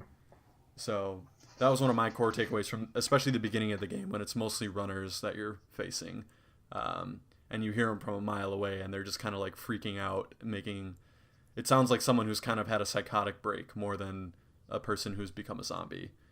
So that's eerie. Let's see. And then I just have two more. They're kind of quicker. The first one is, I'm curious if there's going to be any consequences to Joel's endgame lie in the sequel. If we're going to revisit that a little bit and see, like, you know, he kind of risked everything to risk all of humanity, really, just to protect the person he loves. I don't know if we're going to dive into that a little bit in the sequel, but I will definitely be trying to play. Yeah, one comment that I had about that is that after the giraffe scene, the game took a completely different tone for me. I'm not sure if everyone picked up on it, but what I kind of felt was, after the giraffe scene, they do eventually hit you with that sort of things are going wrong. You know, Ellie is like taken, she's knocked out because of like falling in the river. The fireflies find him. She's unconscious. Joel's taken captive, kind of. They kind of let him go, but say that they're going to have to basically kill Ellie to get the thing that's in her that'll cure the infection. Basically save the world. And I kind of got the feeling that that fight that Joel goes through in the hospital to go through all the fireflies, it felt different than the other fights in the game. You know, where you're fighting, you know, they call them the hunters. They're any post-apocalyptic, you know, band of like raiders, thieves, murderers. Like, this felt different because it felt like Joel was not fighting for survival, but he was fighting, like, he totally gave up his humanity and was fighting just to get the right of fatherhood back, and was like, I can't lose this again. This is the one thing that I need in my life, like, to be this father for this kid. And he like kills so many people, and it's just like this sort of like angry, rage-filled rampage through the hospital, and it felt very different to the game. And then I kind of got the vibe at the end that that surrender of humanity that he gave was all for naught, because Ellie kind of, I kind of got the idea that she saw through his lie, and that she wasn't going to let him into her life the way that he wanted to. And I think that was part of it. Like, he basically sacrificed all of humanity, gave up his own humanity, and it didn't really get him what he wanted. But I mean, we'll see how that actually plays out in the sequel, but that's what I kind of felt. What did you see in that moment? Yeah, I agree that Ellie definitely saw through it. I'm curious to what levels she forgives him and they move on, mostly just because I want them to be happy together, because you fall in love with them throughout the course of the game. We as the audience deserve it, is kind of how you feel playing through that game. That is fair. What about you, Lucas? Yeah, Ryan, to kind of your point, I think that maybe it was whatever. Whoever made the point, I think that the only consequence to come of Joel's decision in the sequel is going to be Ellie kind of rejecting him as a father figure.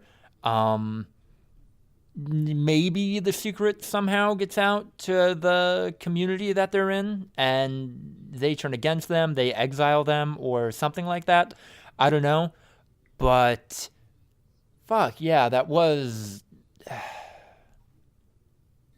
I don't think I can describe it any better, Andrew, than you just did. How it was just such a shift from everything previously in the game, and I don't know. I do want happiness for these characters, but after the decision Joel made, I'm not sure if he deserves that happiness, if that makes any sense, you know?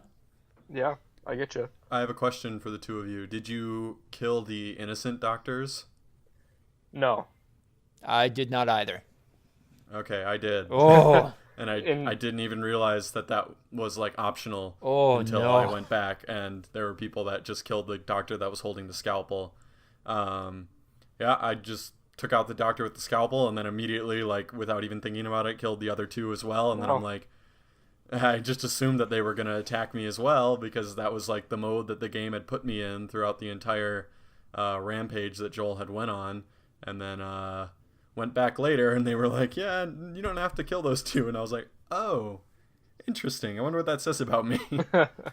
I think that was just the game doing exactly what it wanted to do to the player. Yeah, that's fair. And then my last point was just really quick. I loved the end credits song. That was a perfect cap. Like sometimes Game of Thrones kind of does that same thing where it cuts to a really thematic and like appealing end credits song after a really dramatic moment, and that's how I feel the game ended, and it was awesome. Yeah, I listened through all of it. Yep. No, watched the entire credits and didn't even like think about skipping them. So that was cool. Lucas, give us your hot takes. I only have a couple. That, like I said, kind of initially, this is just a beautiful, masterfully made game, but it didn't resonate with me like it did with the vast majority of people. Did you guys find maybe a little bit of a disconnect that over the course of the game you travel like across almost the entirety of the continental U.S., but you also like never have more than 24 bullets at any one time? No? There was a lot of time skips and everything like that. I just assumed that, gave it the benefit of the doubt. Because, I mean, really, let me recount the whole story. Not that it's going to take that long in TLDR form. Austin, Texas, your daughter dies. You go to Boston. You kill the drug leader and then find Ellie. Have to deliver her to the Fireflies. Firefly's dead. You go to the friend guy in the Boston suburbs with the gay friend. And then you go to Baltimore. And then you go... No, Pittsburgh.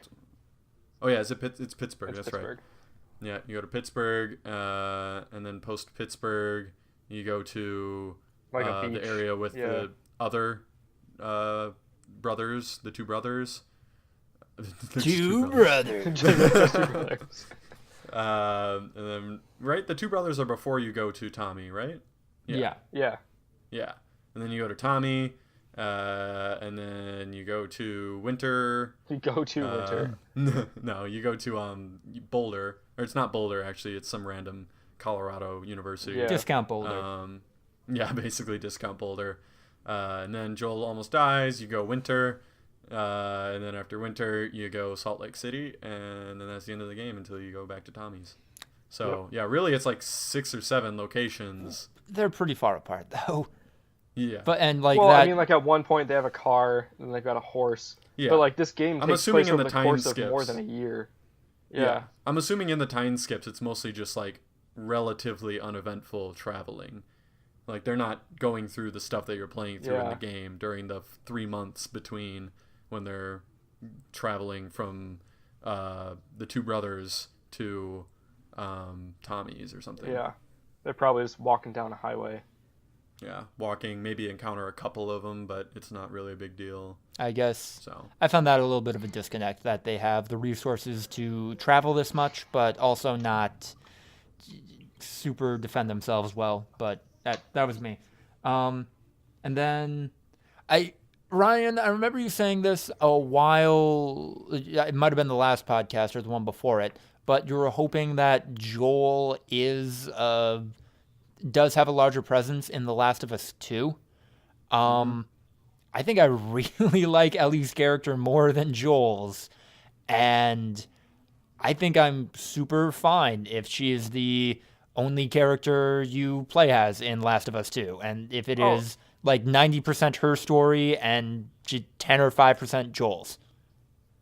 Well, I think that she will be... I mean, like, obviously she's the character that you play as, but I think she'll be the only one you play as, and Joel, if he's there, will just kind of be there as a character in the game. I don't think you play as him. Yeah, see, that drives me away. Oh. Because the whole point of the game wasn't either of their individual character arcs, it was their relationship arc. So I'm not going to care as much about either one of their stories in the sequel. I'd want to see how their story evolves together in the sequel. Oh, 'cause that's what the whole game that's not was what for I me. mean. I just mean I'm not sure if you're going to play as Joel. I think he will be I'm there. fine with that. Yeah. I would want it to be, though, like companionship. They work together through all the obstacles, not one of them doing either thing, because that was very little of the game. Did you have one person, like when Ellie was alone in the winter, when Joel and her got separated in the hotel, but like pretty much the rest of the game there was a companionship element. So I would strongly dislike that either way, if Joel was the main character or if Ellie is the main character, which it looks like it's going to be. So that is still a concerning thing for me. All right. Okay. Lucas, will you buy The Last of Us 2?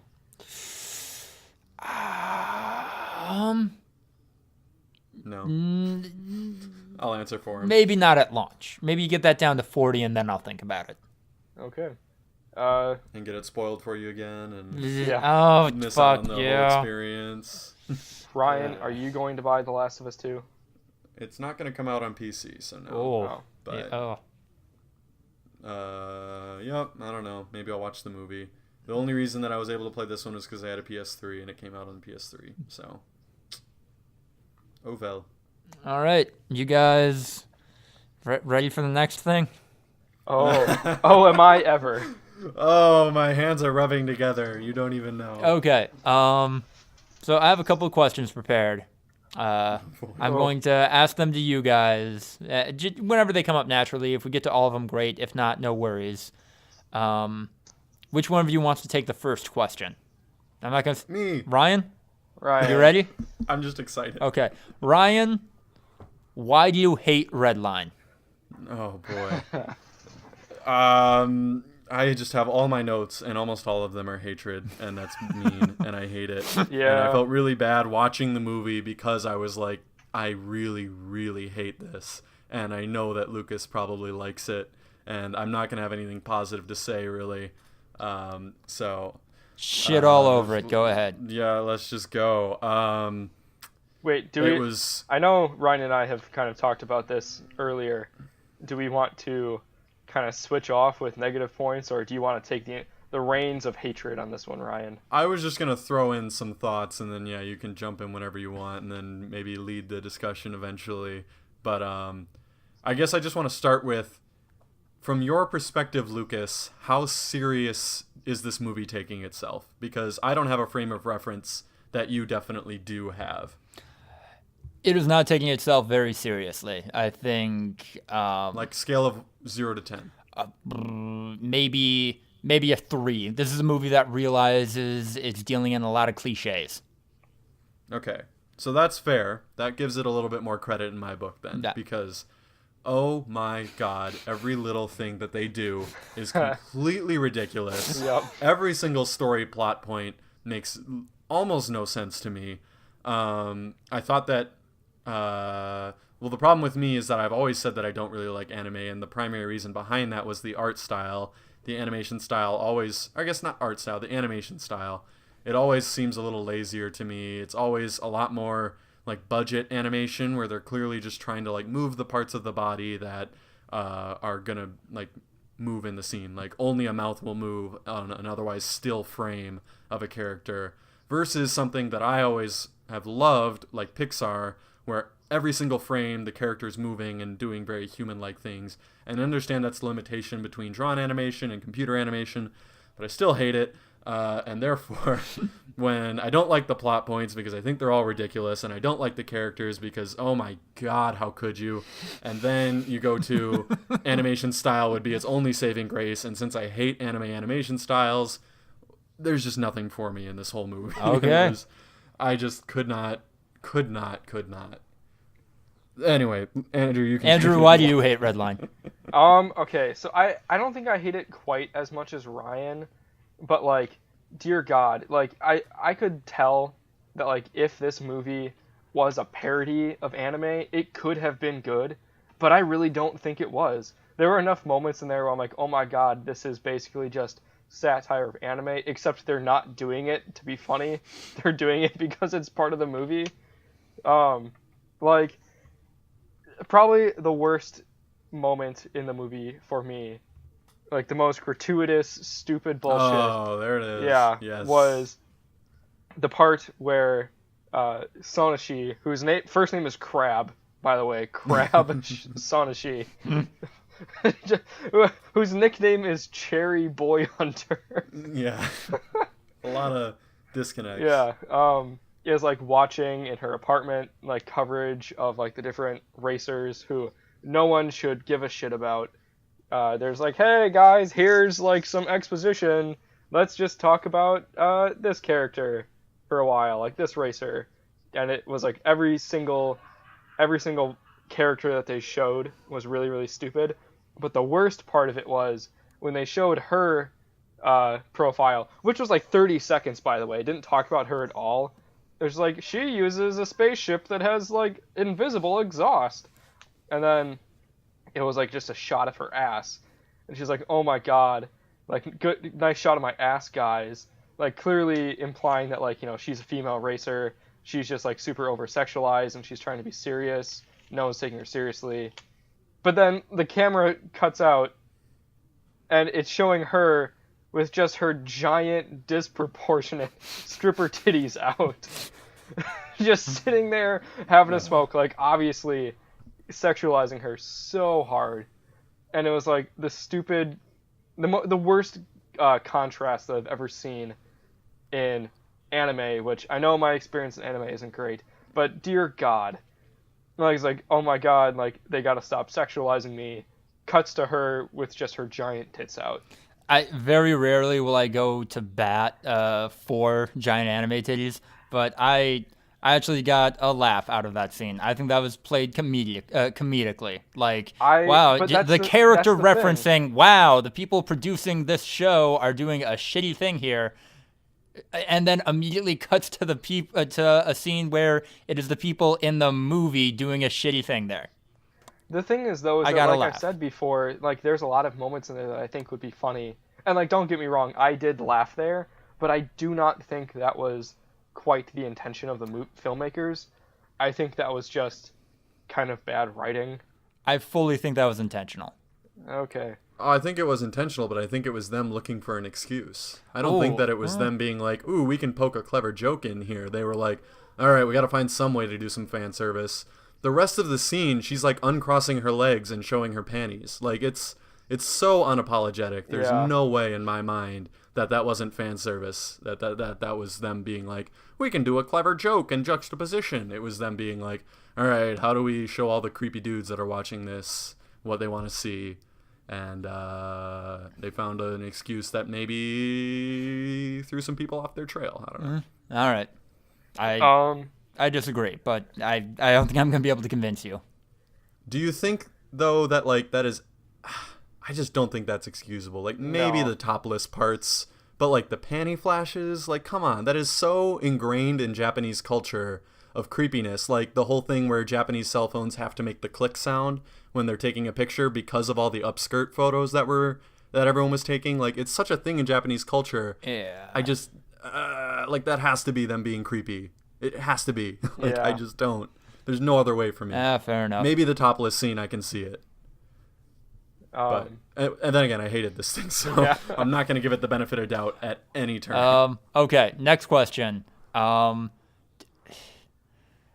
I'm going to amend this for you, Ryan. Andrew, which of the fucking wacky races side characters did you even get close to liking? And Ryan, which of the wacky races side characters did you hate the least? No, that's the thing, is that I didn't like or care about any of them. I barely cared about the two fucking main characters. And the antagonist, who, like, wasn't really the antagonist of the movie, the machine head racer, literally did not matter.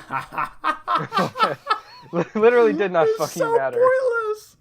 He wasn't even in the race until the very, very end. Yeah, but, like, all of the characters did not matter. Like, they were so stupid. Like, they gave them, like, 10 seconds of, like, their own moment. Like, with the gory rider, like the blue gorilla cop man who's in the race for no fucking reason. Police brutality. Yeah. Just throw that in there. Who cares? He opened up with just a blatant ripoff of the Terminator. Yeah. He crashed into... Oh my god, there's so many things. Like, I'm not going to be able to get to my original point. Because I'm going to say, he crashed into the fucking Funky Boy bioweapon, like, Gaiju monster. And didn't die. Like, he just kept racing. And, like, none of them died. Nothing made any fucking sense. Like, JP, who's the main character of the movie, and Sonoshi, who's, like, you know, the female lead, I didn't care about them at all. Like, I just did not like their characters. Like, they didn't really give me a reason to. There wasn't really any plot other than they all want to win. They want to go fast. Isn't that every sports movie though? Like, that's it. Andrew, why do you care about about Rocky? There's like Remember character and heart. In Rocky 1, why do you care about Rocky? Other than... You're going to go... Rocky's not even about the boxing. Rocky's about his relationship with Adrian. Yeah, it's about the people.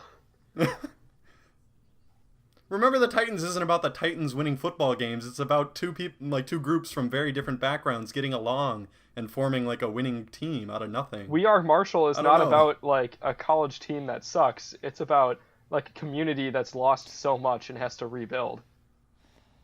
I don't think that was a fair comparison, Lucas. Yeah. Not meaning to shit on you, but sports movies can absolutely have more depth than wanting to win. There are shitty sports movies where that's all it's about, but they're just that. They're shitty. This movie is shitty. But like you understand that even the character design wasn't great. Like with Sonoshi, just very skinny, big bouncing titties and ass. Uh-oh. That was it. Oh, there you go. But with like JP, I think maybe the most unforgivable part of this movie, besides the gratuitous tits, was the fact that they gave him just like a 6-foot-long pompadour, literally as a plot device. Because they showed in the flashbacks, which didn't make sense, by the way, they showed in the flashbacks he did not have that hair at previous points in his life. They gave him this hair specifically so that at the very end of the race, he could win by the length of his pompadour. They gave him the stupidest fucking hair. Like, it just the way that made him look really, really unlikable and, like, kind of hard to look at. Simply... Give him a switchblade comb. Yeah, so they gave him a switchblade comb, and so that he could win by, like, extending out his pompadour, which also... That didn't make any fucking sense. Yeah. Because well, and then did they become the Speed Force at the end? Like, what was happening? Well, and they had to make the main antagonist be like a machine so that his car was him. Yep. So that it would be like his head versus JP's head. Yeah. Also, like, they gained their speed because, like, that guy set off the bomb in their engine, which rocketed them forward. But, like, they slowed down, which would happen if you're using momentum without any, like, extra propulsion. But then they got faster for no reason, just because, like, power of love. And then they were, like, running up the ramp. And I don't know. It just... And then, like, it ended. I don't know what happened at the end there. Yeah, it just fucking ended. They kissed and it ended. Yeah, like, there was no ending. Like, I didn't like the movie, but I still wanted to see what happened. There was no ending. Oh, there was Did they die? I don't know.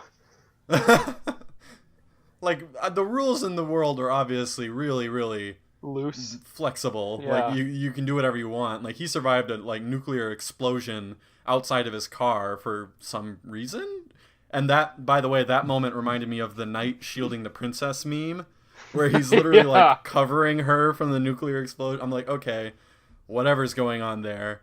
So I was so confused. It felt like there was no stakes because like they kept saying like he's gonna die if that happens. He's but like, then, his like, body they kept doing can't things take to that him. speed, and then he did. They kept doing things to him that would kill a human being, and he doesn't die. And it's like, so what are the stakes here? Like apparently he can survive whatever he wants.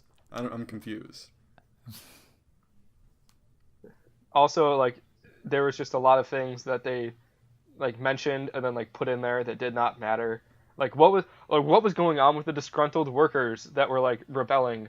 Yeah. Why was there like a giant like blob monster named That Funky was Boy? the fucking bioweapon they were under illegally the- developing under that the they didn't planet? want other people to find out about, because then they'd go from just like an ignored dictatorship to like, oh, suddenly we gotta like fucking take care of these guys. Yeah, but what happened to it, Lucas? Because it got shot, it regenerated, then the one general guy is like, I'm gonna go become a bioweapon myself, and then He like, was a colonel. whatever. Whatever. And then he just like And he had the same haircut as JP. Yep. Yep. Except it was metal. Because he was like robot-y, Robo because World. But then he became like a bioweapon, and then they were yeah, fighting. and then he became bio, like the opposite of Robo They were World. they fought. They never Yeah, they had a showed what kaiju happened battle. or like how that like involved. Like what happened there?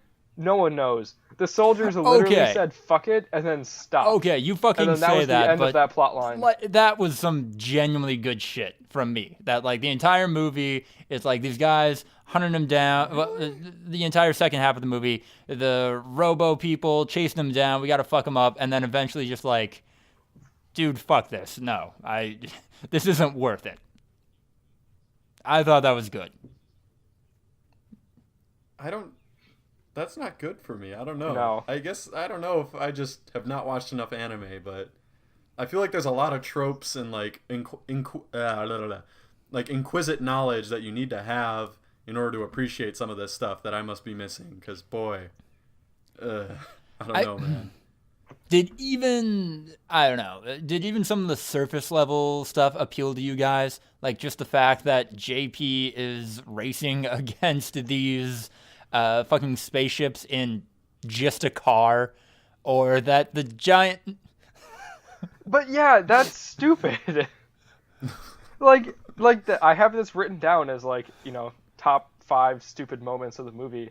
Like they introduced, the racers that none of them mattered at the beginning except for JP and what Sanashi. Crab Sanashi. Yeah, and they're like, oh, and this person, and they're like, whatever hovercraft, and this runs on like anti-gravity, and they're like, and this person who comes from a planet with a princess that has magical powers, and that's it.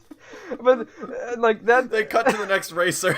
yeah, that was it. But then they like finally got like, and JP and his Trans Am. I love those snapshots into this fucking bizarre universe. But I mean, like, that's the thing. It feels like there's a lot of potential in this movie. There's a lot of stuff that's going on that, like, could be cool.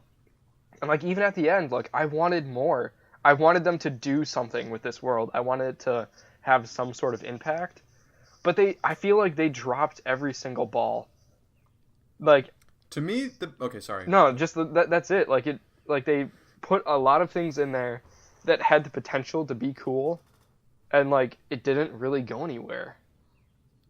To me, the opening of that movie even seemed like relatively, like, anime, not problematic, but like indicative that these people might not be making the most progressive movie that they could. Like, it was like the very first racer they introduce is like the overly exaggerated anime, clearly going to be like the female, almost trophy.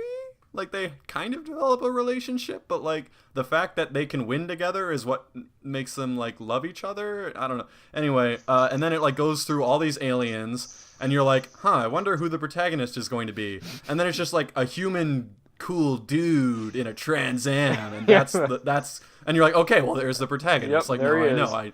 I never once for a second thought it would be the anime princesses or that weird looking alien dude that ended up never showing up again. Like, I don't know. It was, to me, that was like, okay, so this movie might not be with my better sensibilities. I don't know. You understand, it feels bad for us to say all these things. Yeah, no, Like, I felt really bad watching. No, it. no, not- I totally get We're that. not trying to rip on it's you. totally We just fine that you really guys did not had enjoy a this thing. completely different reaction to a piece of media than what I did. I could have gone harder into just not digging The Last of Us, but chose not to. But whatever. You should have. We're Yeah, supposed you to give our definitely should have. opinions. We're not supposed to be nice to each me other. saying I didn't like The Last of Us, that's not just me fighting you, Andrew. That's me fighting like 95% of people. But and it's fine that you guys didn't like it. Like, I knew that was going to be a possibility. I just thought, boy, maybe, hey, here's an animated movie I liked that maybe this will broaden your guys' horizon and give you a way into a genre that you're not familiar with. But I guess that wasn't it, and that's totally fine. And I don't know. I know we're coming in on the 2-hour mark now, and just to close this and then maybe talk more broadly about it.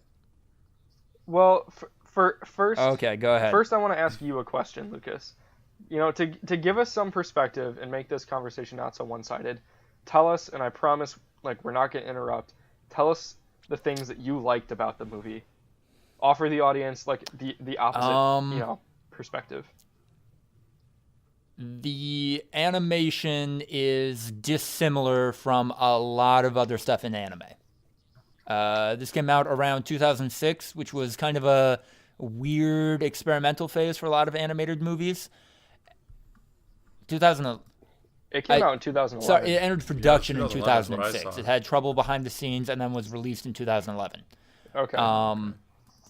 And yeah, that was really, really cool. Like, nowadays there's a lot of, Attack on Titan, Sword Art Online, Sword Art Online looking stuff that's just really fine looking, but also super, super rigid.